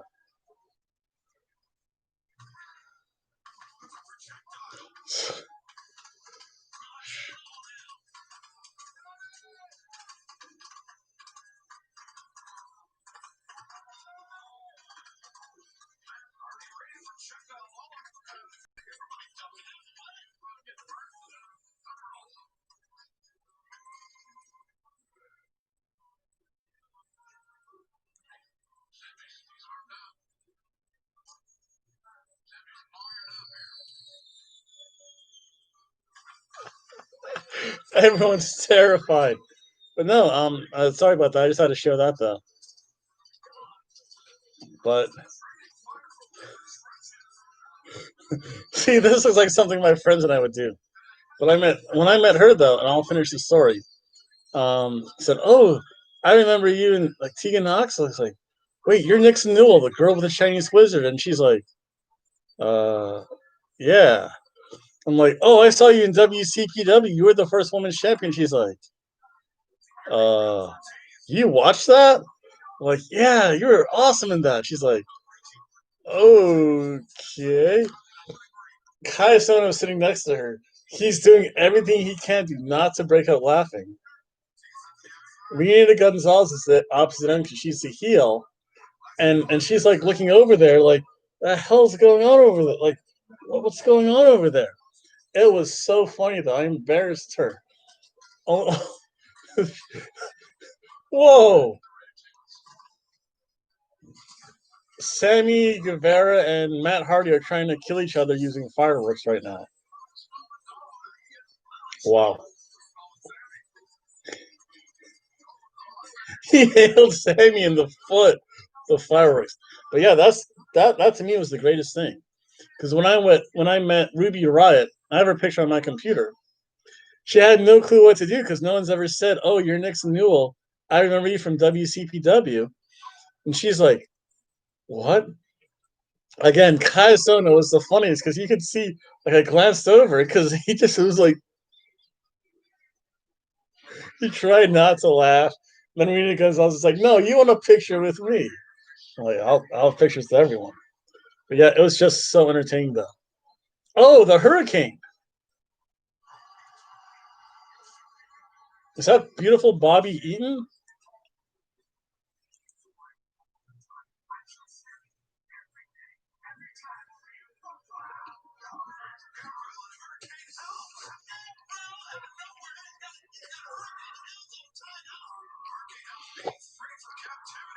Oh,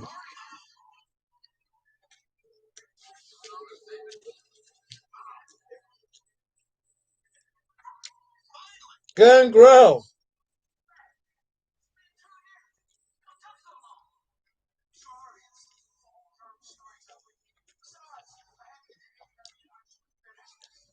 She didn't. It was so funny. No one's ever probably done that to her except for this guy.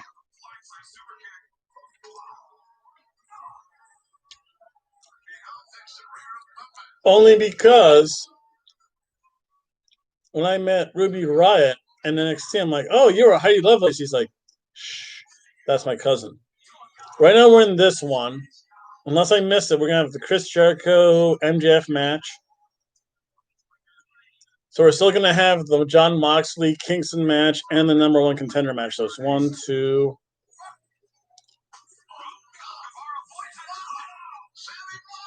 We might have three more. So I guess this is going to go until midnight because right now we're in the cinematic match of the Elite Deletion match.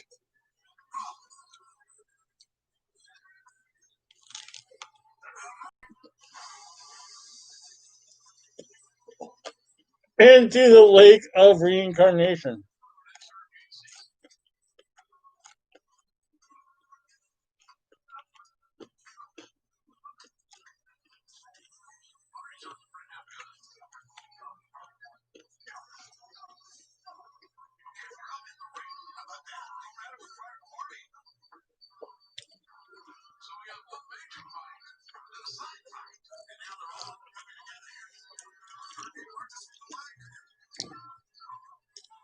WWE did ruin Crazy Mary Dobbs and Sarah Logan. And I can't really blame her, though. Again, congratulations, Sarah Logan. I wish you every happiness. Because you know Sarah Logan's pregnant right now, right?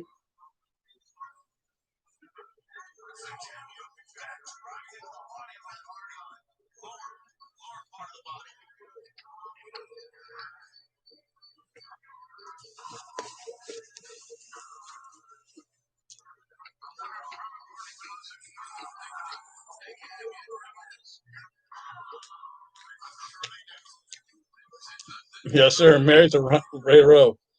Congratulations to him. He's that was ugly.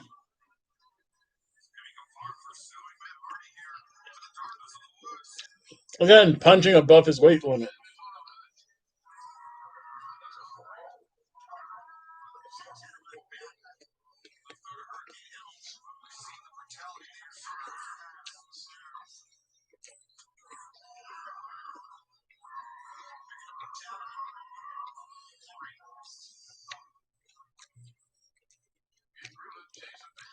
So again, she's happy. I have no problems with that.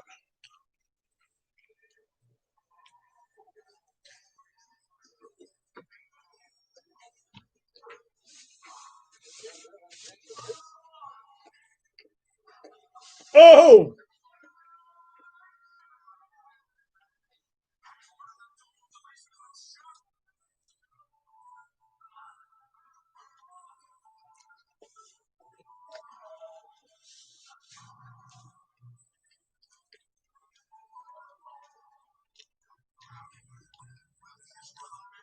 Oh, the piano. Oh, no, chair shot.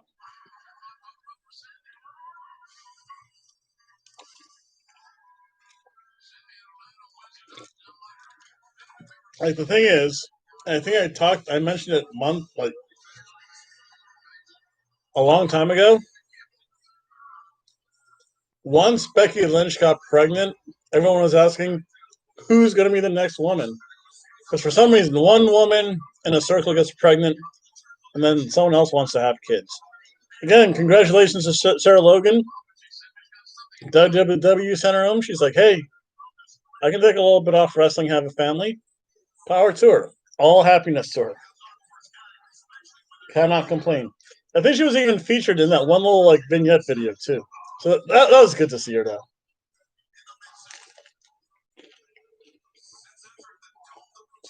Uh-oh.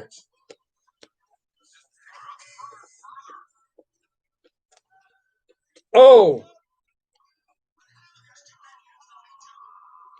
Ouch.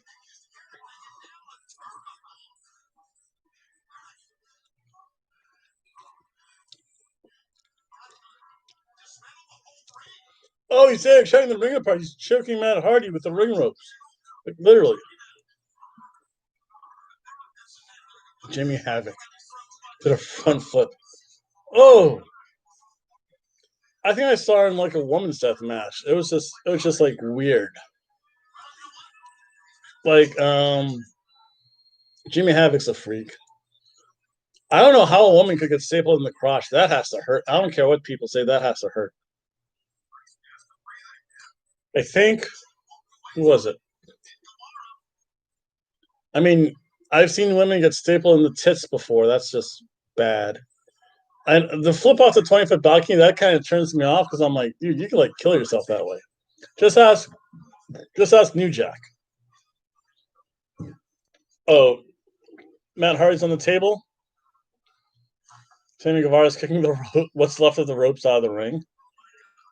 Oh, he's looking at that ridiculously tall ladder.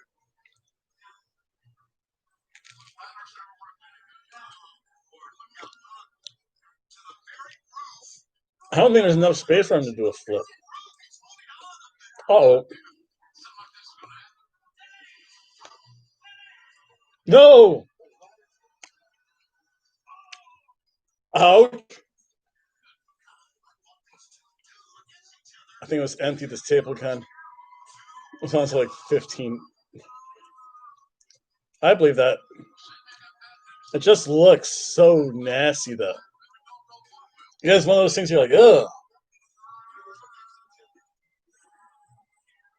Head for that swan. Hit the head on that swan toss.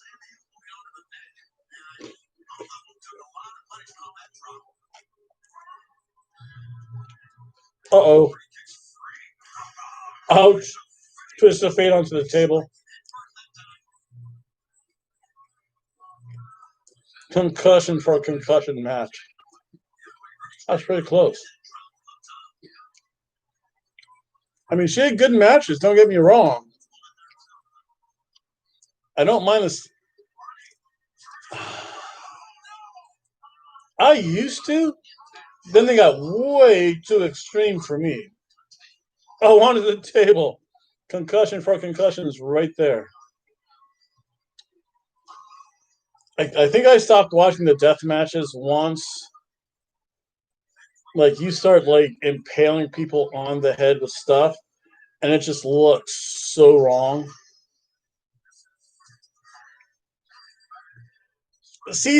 Early CZW wasn't like that, which is weird.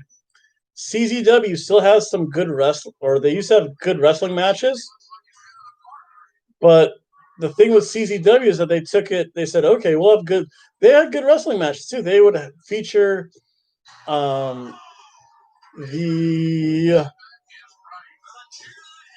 Osiris people from Chikara. Oh, I forget their name now. It was the two guys from Delaware. The two brothers from Delaware. Oh my god, I forgot their name. They're in Ring of Honor, and I forget what their name is now. Shoot, it's the two chicken farmers from Delaware. The the Briscoe. I couldn't think of that. I'm so sorry, but it's the Briscoes though. The Briscoes, they were in CZW. They had great matches. When they got to like the really extreme, like freaky stuff. Oh, Matt Hardy won.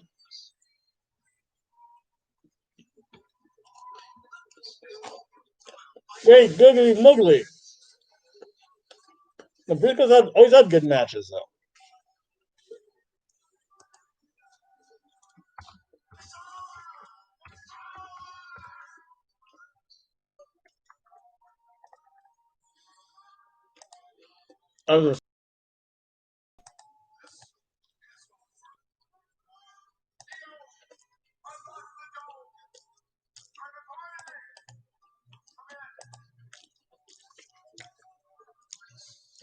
They're up there. They're one of my they're one of my modern tag teams. I think they had a match versus like Guerrillas of Destiny every so often, Ring of Honor. The Young Bucks, they're just good. They put Sammy Guevara in a garbage can, a dustbin.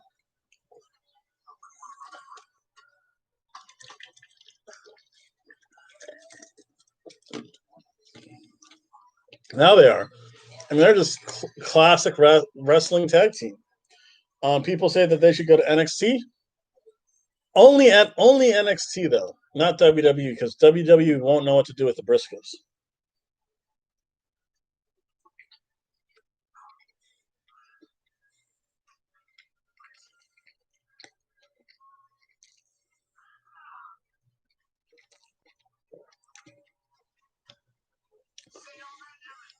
You're the other top notch matches, Evil and Sonata.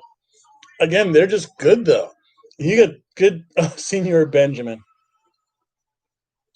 You get good tag teams that can work together. Like it would be amazing to watch the Briscoes versus FTR. You put the Briscoes in versus even like the New Day, that would be entirely entertaining.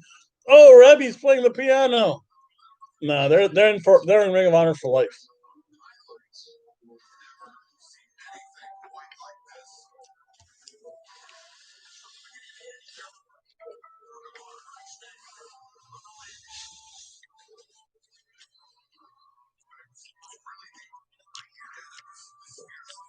Although I could see them test the waters for NXT. NXT might use them right.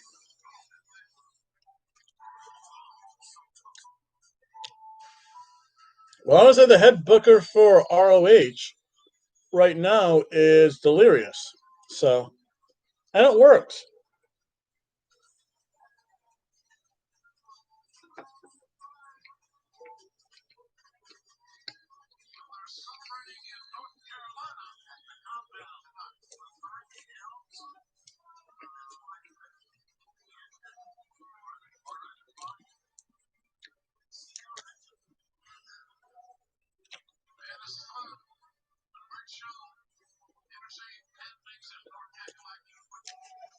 I'm pretty sure he is.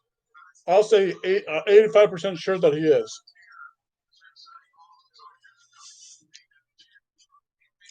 But he's good at it, though.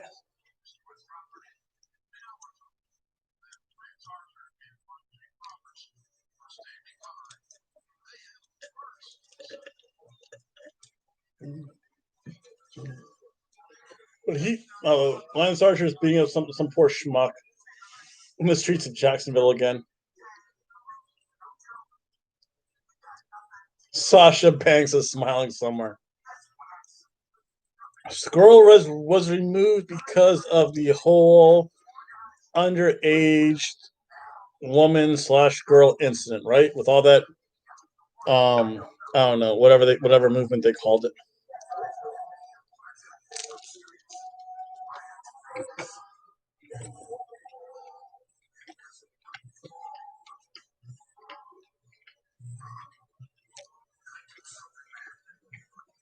What one I don't know.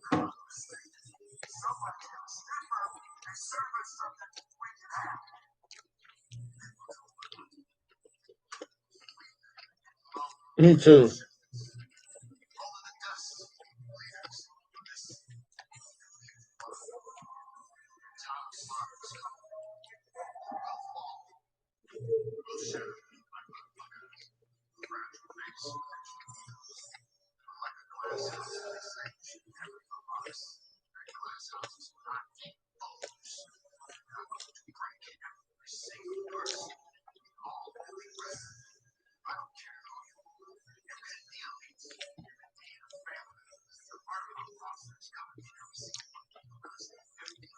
Well, isn't Joey Ryan like suing Impact because of that now?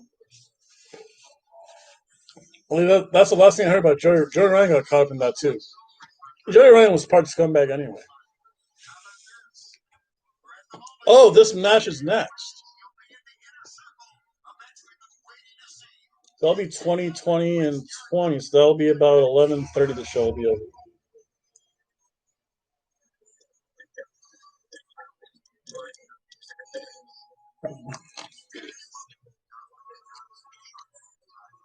So all the other inner circle members about the Hardy compound in the Carolinas.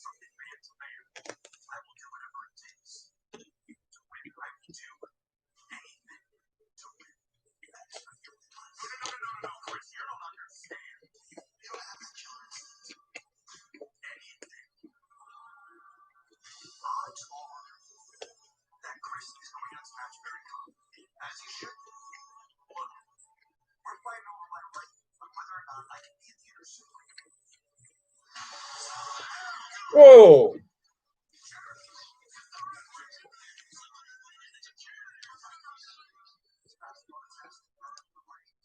MJF, I think. Chris Jericho right now is there to put over people. MJF would be the best person to put over.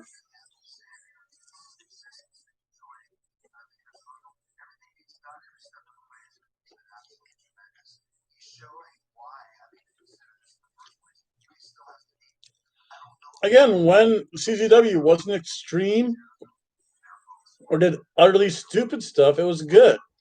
MJF again, he cut his teeth there. He's wrestled, I know, in a couple other organizations, but he never did any of the crazy deathmatch stuff though. He wasn't in a syringe match. He wasn't in an extreme light tubes match.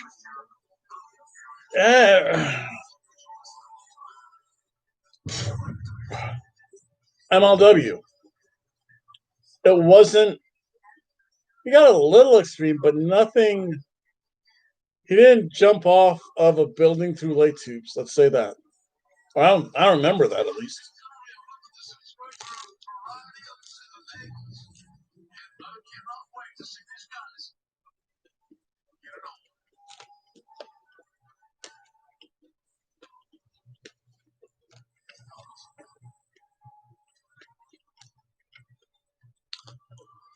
Let's also say he never got a weed whacker to the back either. That's nasty. You don't do that weed whacker stuff right to the back. They're just flaying skin to like the bone.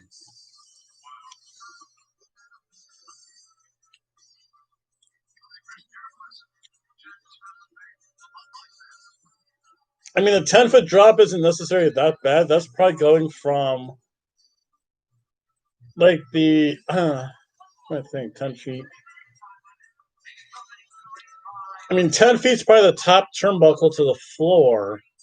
So that's bad, but it's not that bad though.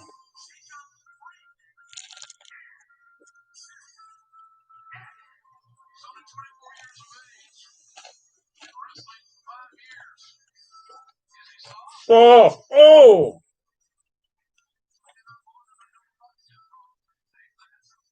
Yeah. All I need to see. Yeah, that's it.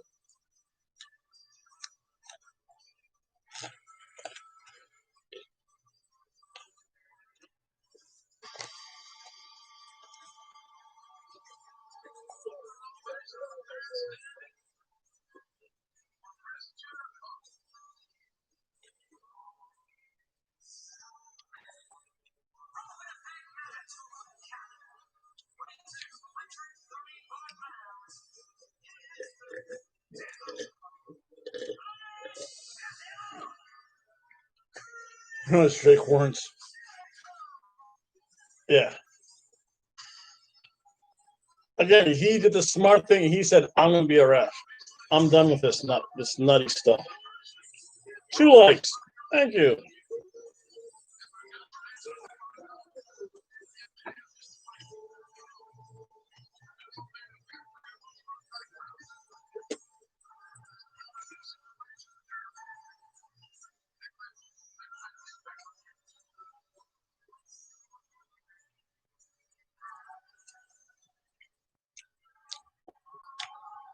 Yeah, he realized he can't do it forever, though. That's the thing. Oh, whoa.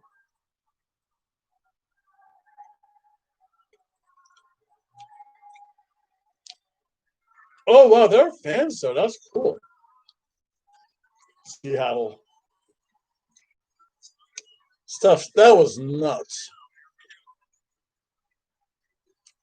They would, like, implant, like, aeration things into each other's skulls. The light tubes. Too much. Like, didn't one of those matches use, like, a reciprocating saw? You screw up with you do the wrong thing with the reciprocating saw. Like, you're cutting through bone, okay? That's the Sandman one, but not to the level of New Jack.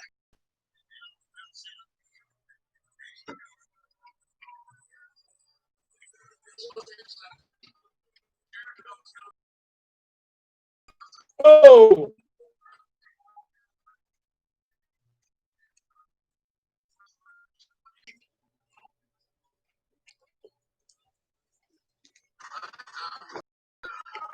Oh!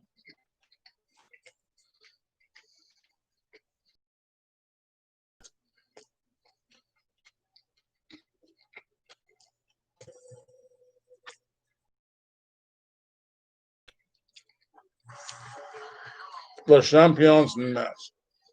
Matches. This should be fun.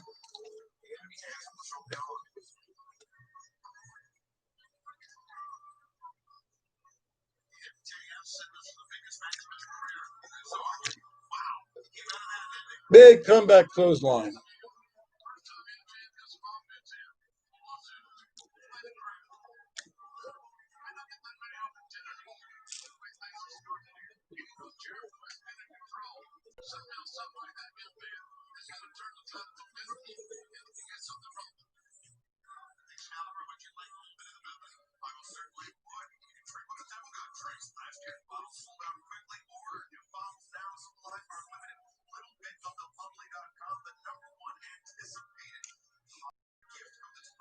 A little bit of the bubble. Bubble.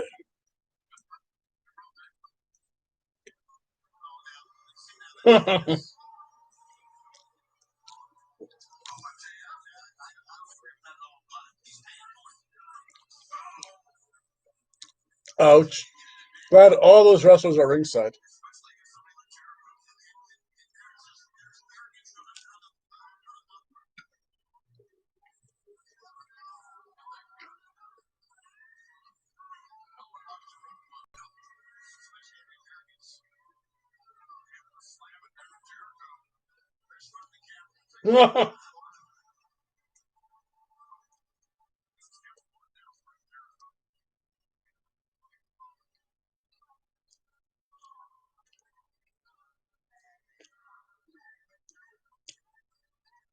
There's Ty Conti.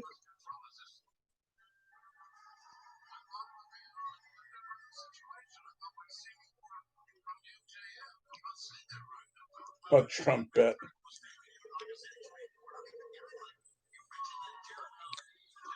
Ouch. Nope, missed that.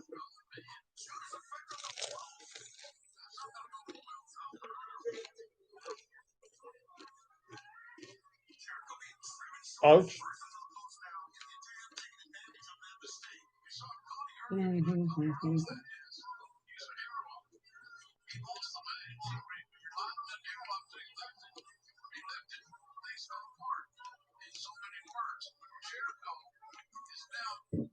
Ooh, belch.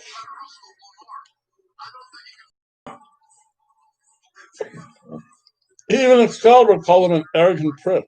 That's terrible.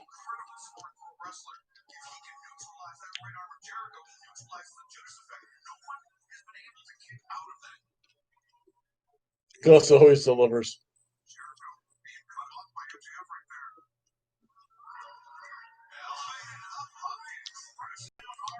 Classic back body drop. Can't argue with that.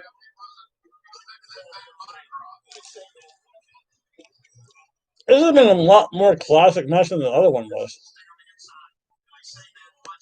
Oh! No, catches him. That was a weird spot. Sometimes I think they try to do too much in these matches, especially like Chris Jericho. Every so often he tries to do something he knows he can't do, wants to try it anyway, and it just doesn't work.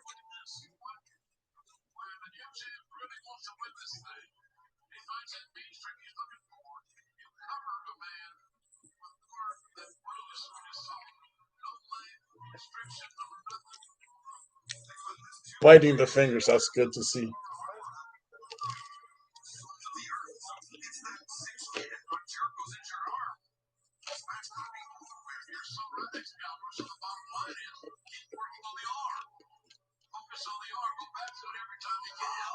Oh! But I have McDonald's. Reload and put away.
30 years in the game, he can still do things like this. What could be because MJF is anticipating the current offensive moveset of Chris Jericho. Jericho is bringing out the classics. He's throwing a curveball, MJF.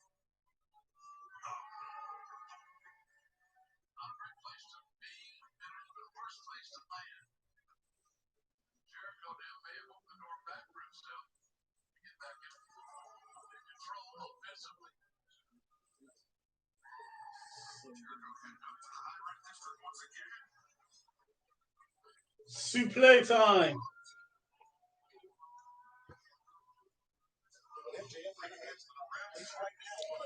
Sonny Bimbo! You like death matches? No, this isn't a death. Oh, death match. That's right. Sonny Bimbo's here. Welcome, Sonny Bimbo. I hate when they're like waiting for the spot. Yeah, that's. They do it more so again with the indie talent more than anyone else. Only because you could tell because they're kind of like grabbing and trying to pull each other there, so that there's more people to land on. But you know what? Enough about me talking. Let's watch some wrestling.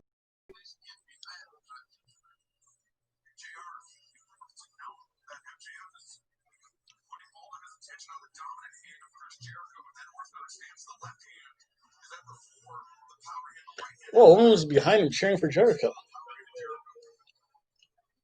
Y2J, that was the best. It doesn't matter who you are. Do you know who I am? It doesn't matter.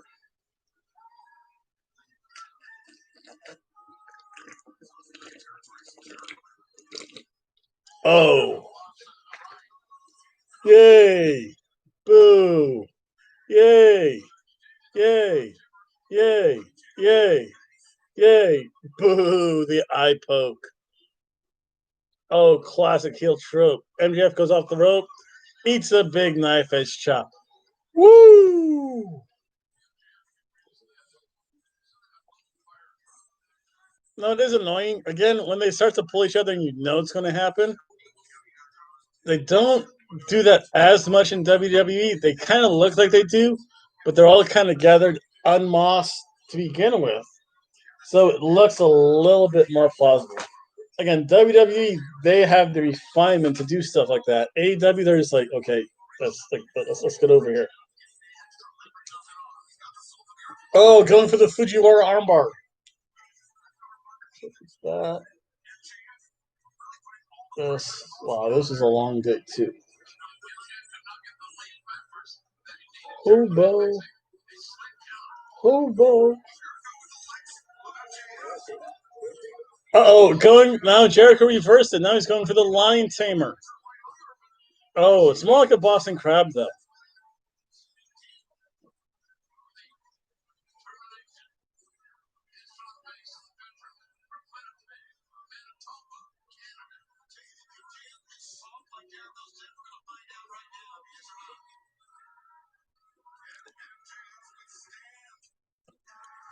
MJF's crawling to the ropes.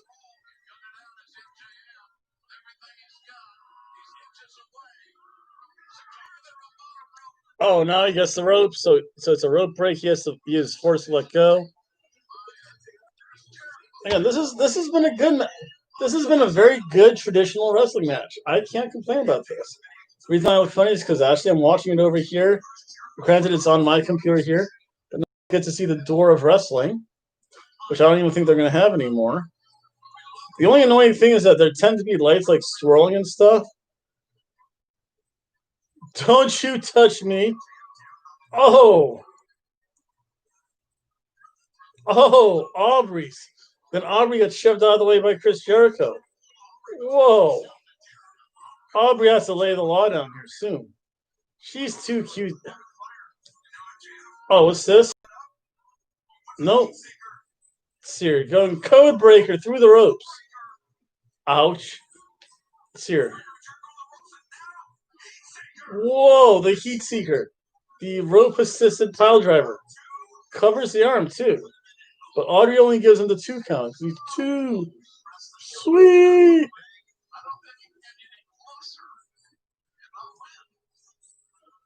This has been actually pretty good. Ref Aubrey. Ref Hobo is wearing the really short sleeve shirts. I didn't realize how long her arms were. Oh. Oh. MJF went for the line salt. Chris Jericho now hits a code breaker. Goes for the pin. 2. Oh, but it's another 2. Sweet. It's good to see Sonny Bimbo here. Again, Sonny Bimbo's representing the Daytona Beach Bum Fight League, just like little Fettuccine 69. Eventually, I have to think of what I'm going to do for the Thanksgiving Day matches. So again, if you guys have any ideas, any matches you want to see for the Drunksgiving Day marathon, let me know, and I'll make it happen. Oh, Judas! Oh no, the Judas effect ends with the Fujiwara armbar. Stretch. Oh.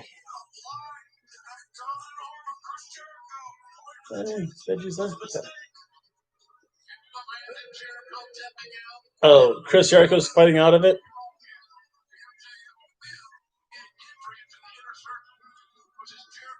Oh, Jericho's almost at the ropes. Oh, yes, he grabs the ropes. Oh, MJF is one final slap to the hands as he's forced to break the hold. Good heel stuff. There's 3 people here. Let's see if I can get some wrestling on.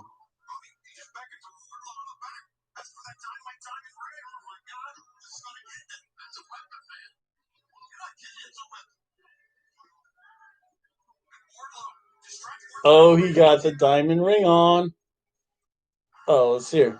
Nope, Chris Jericho ducks. Big punch from Jericho. Aubrey. Oh, Jericho calls for the baseball bat.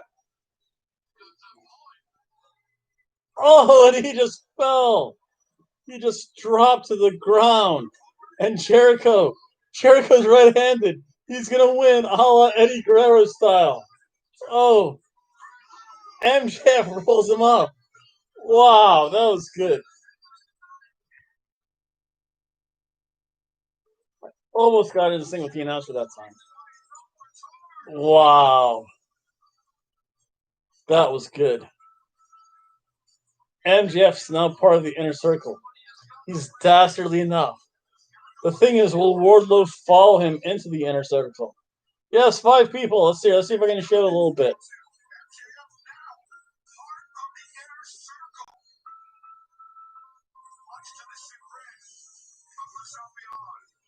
That was actually pretty cool.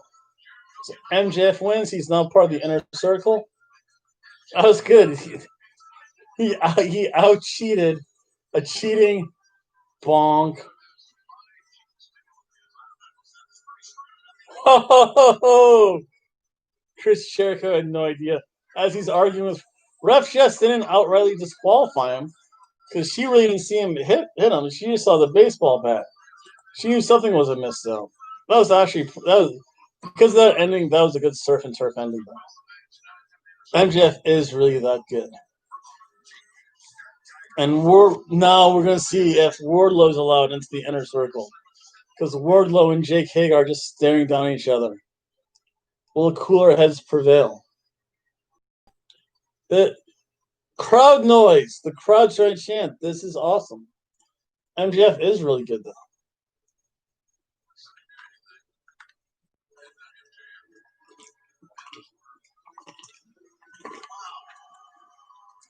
Oh, they hugged. MJF. And Wardlow. Break out the bubble. Bubble. I don't think Wardlow and Jake Hager like each other necessarily.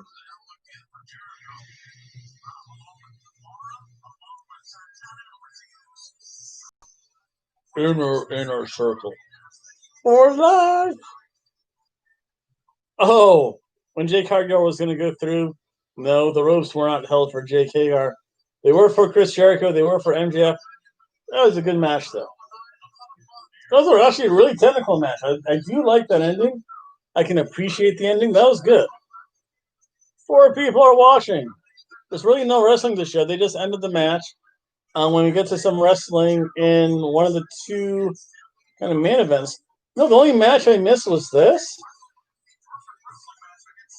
I don't even know if that's worth watching. Maybe I'll just catch the highlights of that, like YouTube or something after this. But man, that means this show started. I don't think they had any other matches though, or they had none planned. Unless they had, I doubt they had one of these two matches opening the show.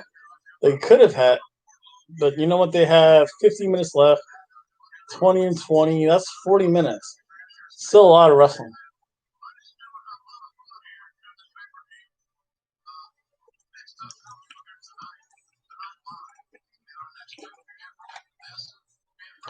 Revolution. You say you want a revolution. Hey. Oh, please say it's in Daytona Beach.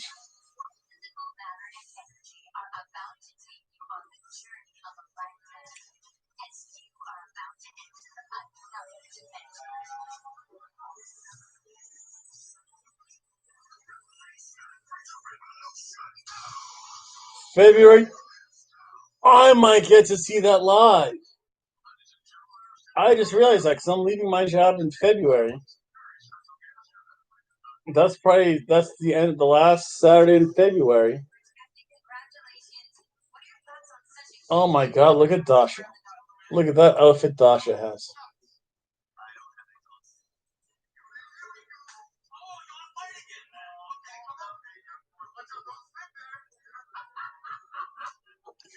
Future young boy right over there. Bollocks. Bodger.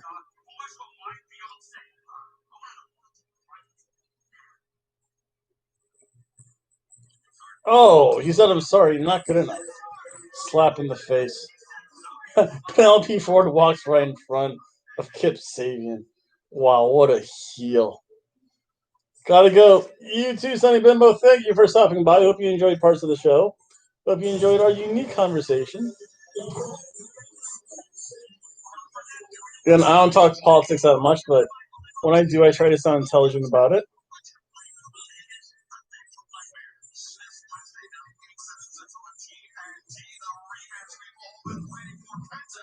Penta Ceremieto, Red Velvet.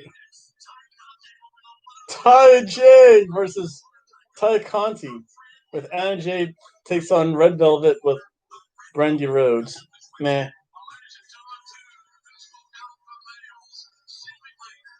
That's next. Oh, wow. So that means they already had? I quit. No mas.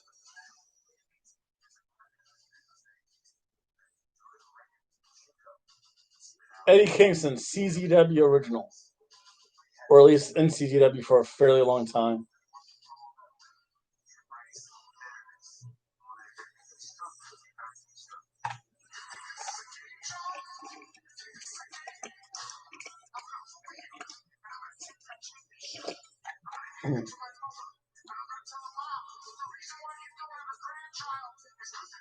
Eddie Kingston, one of the original members, by the way, of LAX.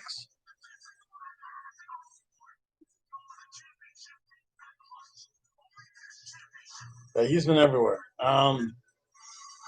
Eddie's been. I think he even wrestled in like wherever Puerto Rico.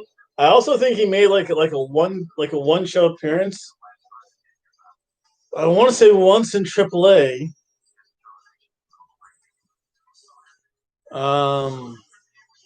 Again, CZW, he's been in every local gym.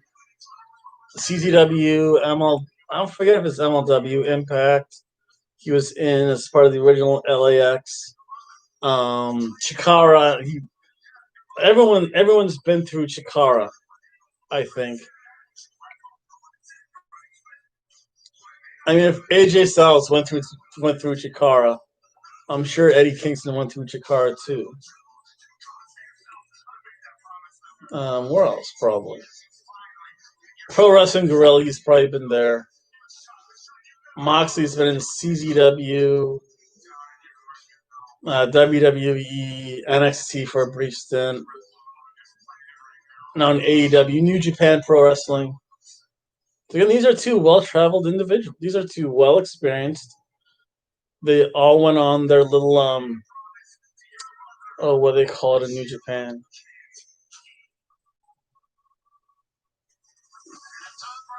This is the main event? You mean I missed the number one contender? Who was the number one contender then?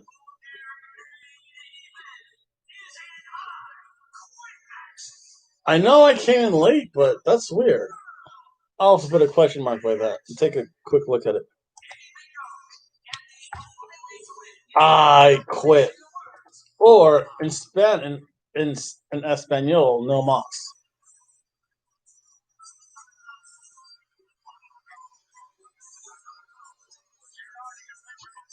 The 730, I guess that's out there somewhere. Eddie Kingston. Again, he looks like he just came from LAX.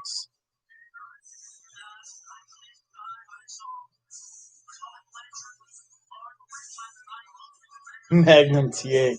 Oh, who are they going to talk about next? Tessa Blanchard? Wait, they could talk about Tessa Blanchard. Oh, I'm sure they are. I mean, some of the best matches are always matches between friends. So they know exactly what they can do to each other. They can go out and have a beer afterwards and not have to worry about stuff.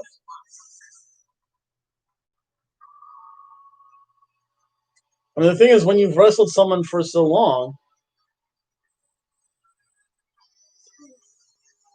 Roberto Duran, that's the no mas. No mas. Roberto Duran did it in such a weird fashion. It just kind of shocked everyone. I want to say he did it standing up, and like no one ever saw that before. Like generally, people have thrown the towel in. That's because their fighter's getting like rocked. He was in the corner. He's like, no mas, no mas. Sear. So he comes in through the hobo entrance. Sear, where was I sitting once? I was sitting somewhere in that row, I think. Not the very front row, but the row kind of behind the front row.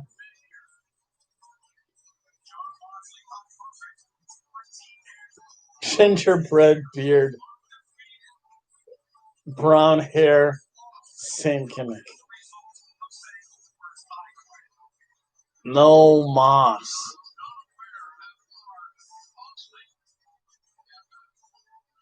Yeah. I want to say, my recollection might be fuzzy. I want to say he was standing just said, no mas. No mas. He's right. I forget if he was.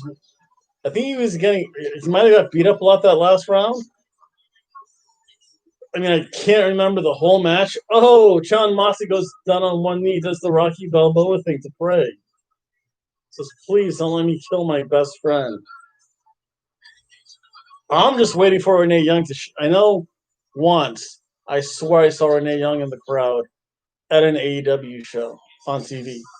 Because they showed a blonde haired, skinny woman whose face looked like an unmaked up Renee Young. And I swear Renee Young was in AEW for like one night.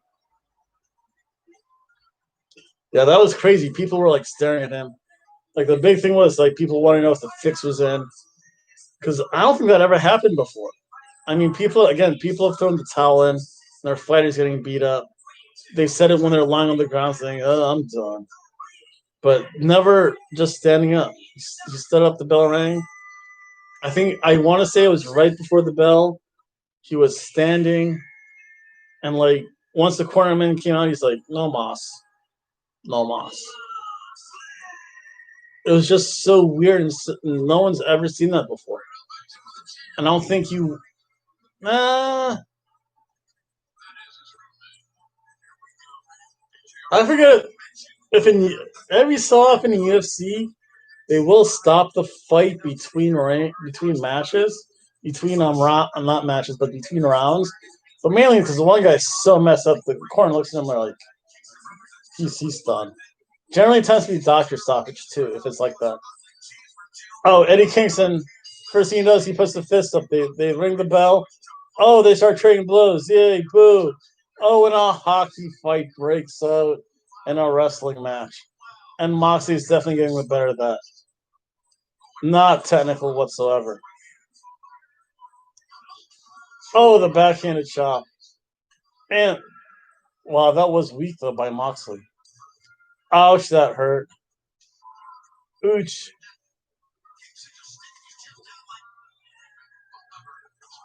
And not often in between, yeah, there's a doctor stoppage. Or the corner man. The corner man sometimes will say, "Hey, this guy's done."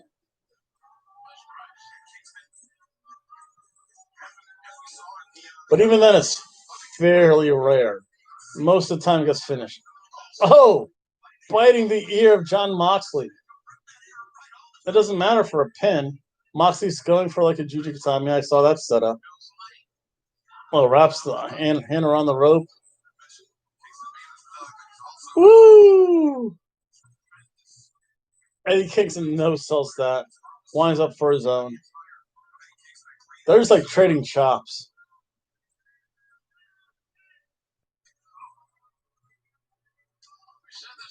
Ouch. Slap to the face. They're slapping each other in the face. Uh-oh.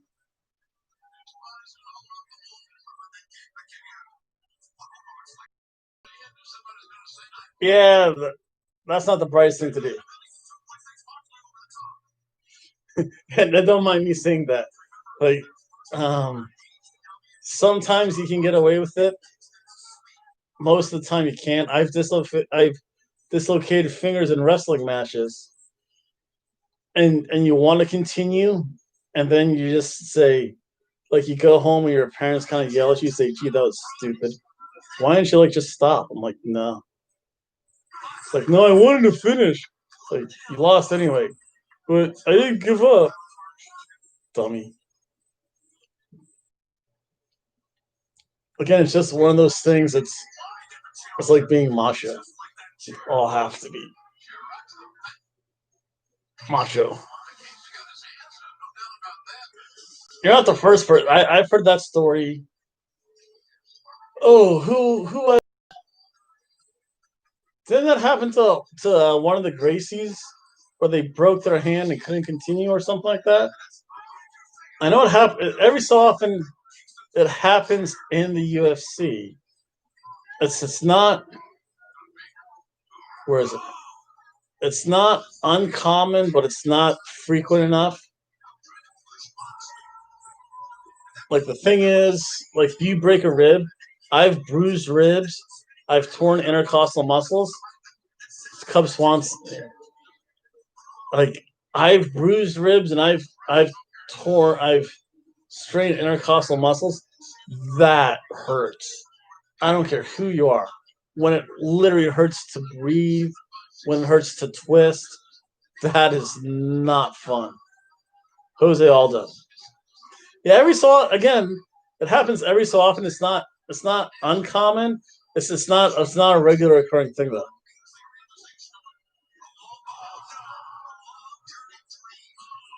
Oh, onto the concrete, the suplex.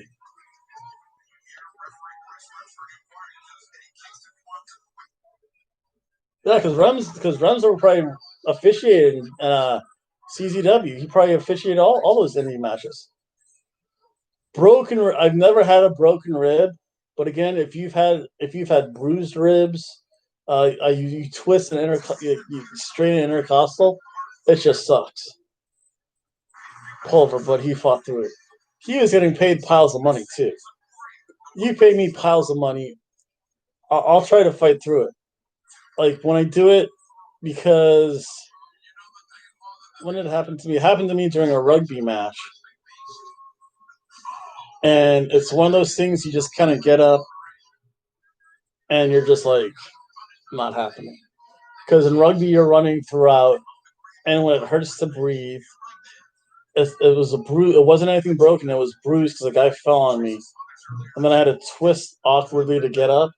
And I knew I strained something. It's not fun.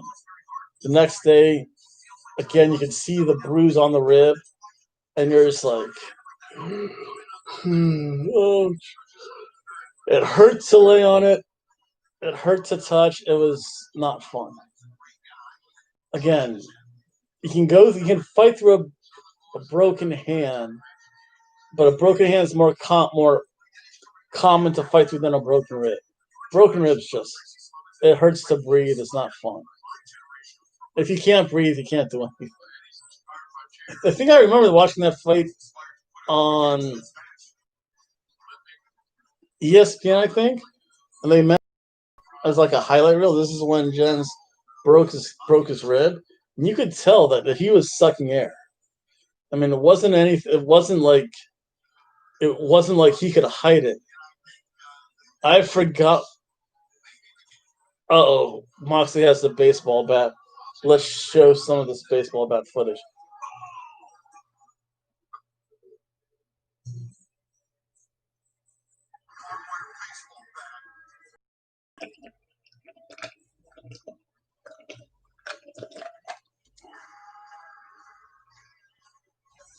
So laying on the floor, sleeping, passed out. Oh, Ray. Oh, this is CZW. CZW. CZW.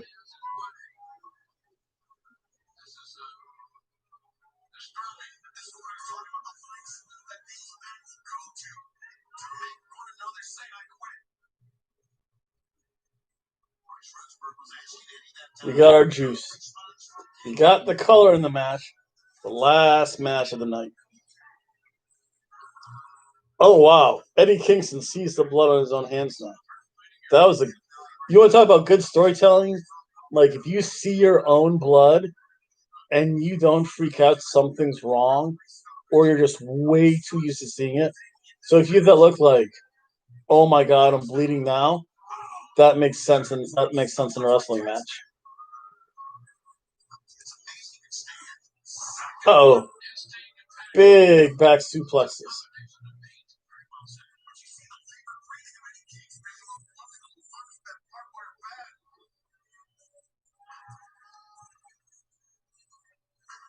Just through the chair at John Moxley's unprotected head.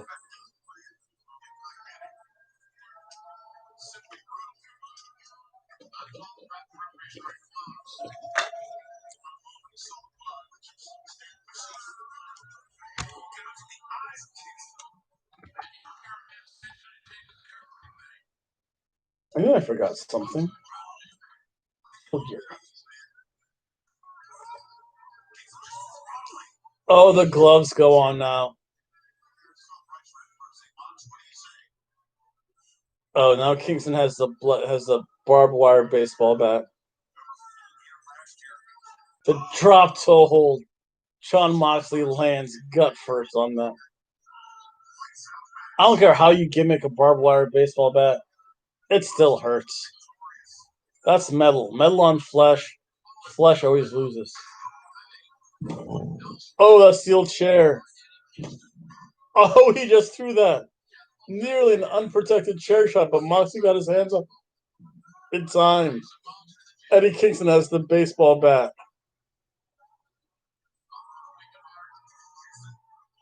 And now he takes off a chunk of that barbed wire with his bare hands wrapped around his fist. That has to hurt. And punches Moxley in the head with that barbed wire wrap and rains punches. I'll get to some of the action here shortly.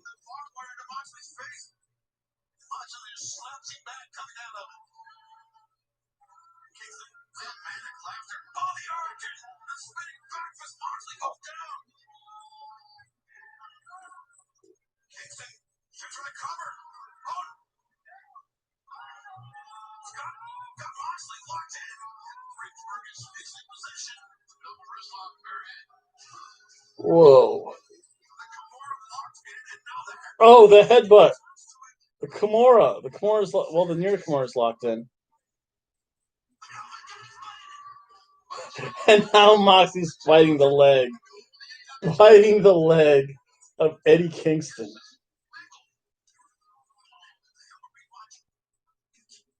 That was awesome. Kick to the face.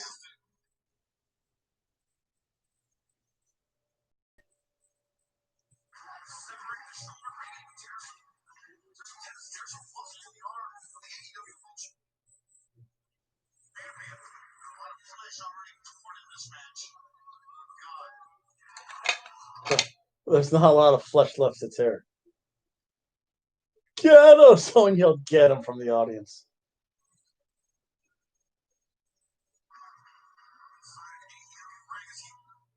Uh-oh. The chair spot. Suplex onto the chair. That chair really didn't give a lot either.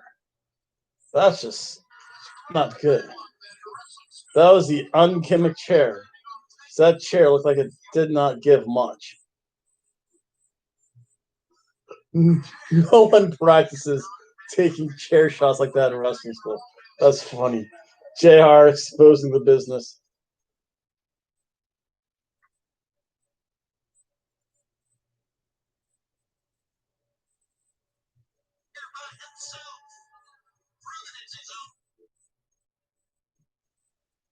Clothesline from death.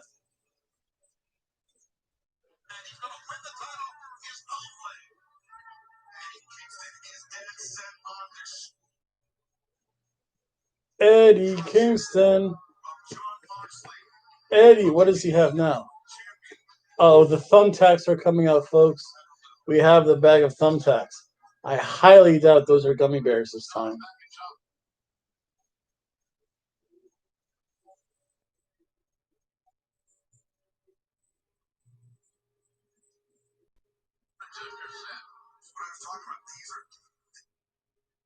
I'm actually surprised they haven't used light tubes in one of these matches yet.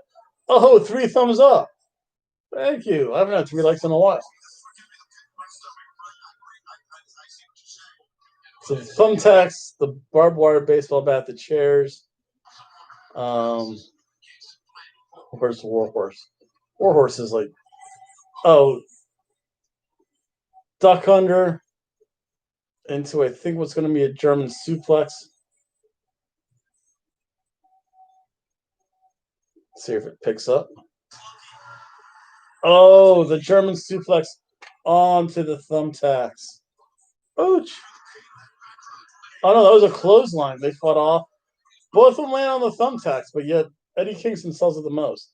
John Moxley's back right now is all kinds of jacked up. At least Eddie's wearing something, like other than pants. Oh yeah, there's enough of those real thumbtacks. That was a good shot. See all those thumbtacks exposed, even though some of them on the side, they're just like caltrops. That's just insane.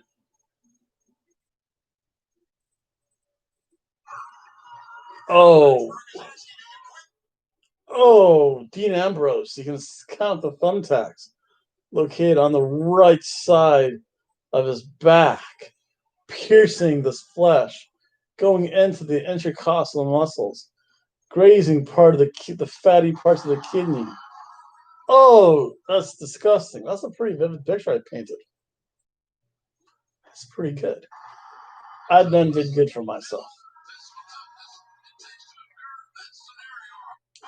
That's just insane. Yoshi-Hashi!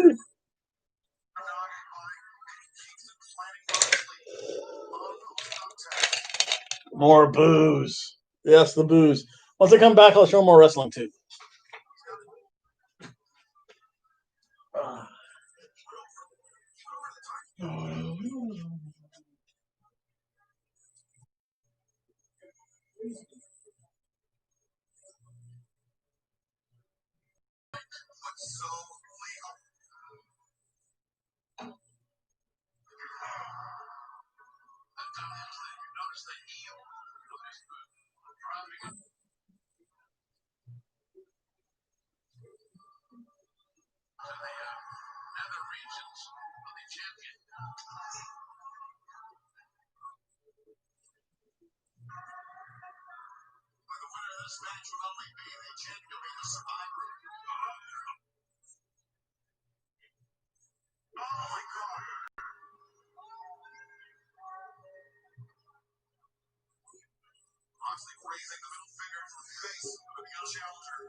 I'm back. It's me. It's the HOBOTLM, baby. Zero. That chair sunk down a little bit. Cheers, everyone. So probably about rubbing alcohol. Oh my God, they're sick. He takes rubbing alcohol, pours it on the back of. What a.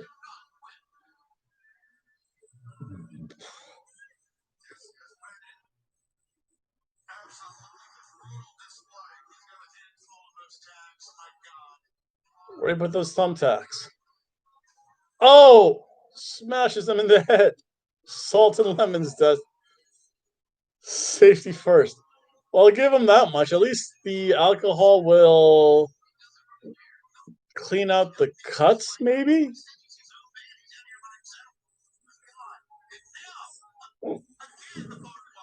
Got the barbed wire again? No.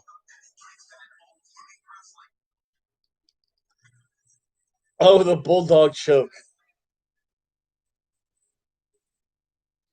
Oh, the tacks are still in the hand.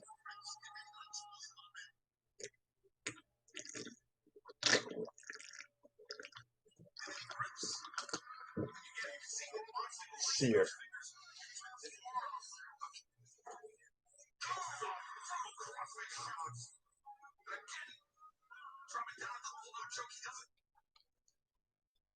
MJF won, lost. Young Bucks won. Chose Orange Cassidy? That's weird. Hikaru Shida won. Well, at least I'm better than 50-50. Actually, this match will determine if I'm a 50-50 booker or not. Minoru Suzuki. Oh.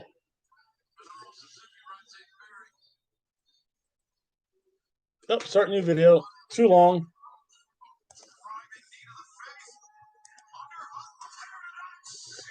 Ouch, the paradigm shift. I don't think he's going to quit, though, from that. Actually, Moxley looks a lot better since he had that rub alcohol poured off. Got rid of most of all the blood. So that happened. That's when, I don't know. Geez, might I have to review this like I did, like they did all the freaking election results?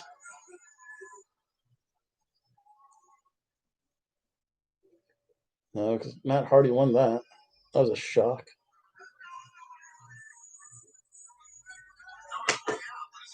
Oh, Moxley is wrapping the barbed wire around his hand. I'm pretty sure that Renee Young is not going to appreciate this. Territory of like 8-hour long marathon show. What do you mean? Oh.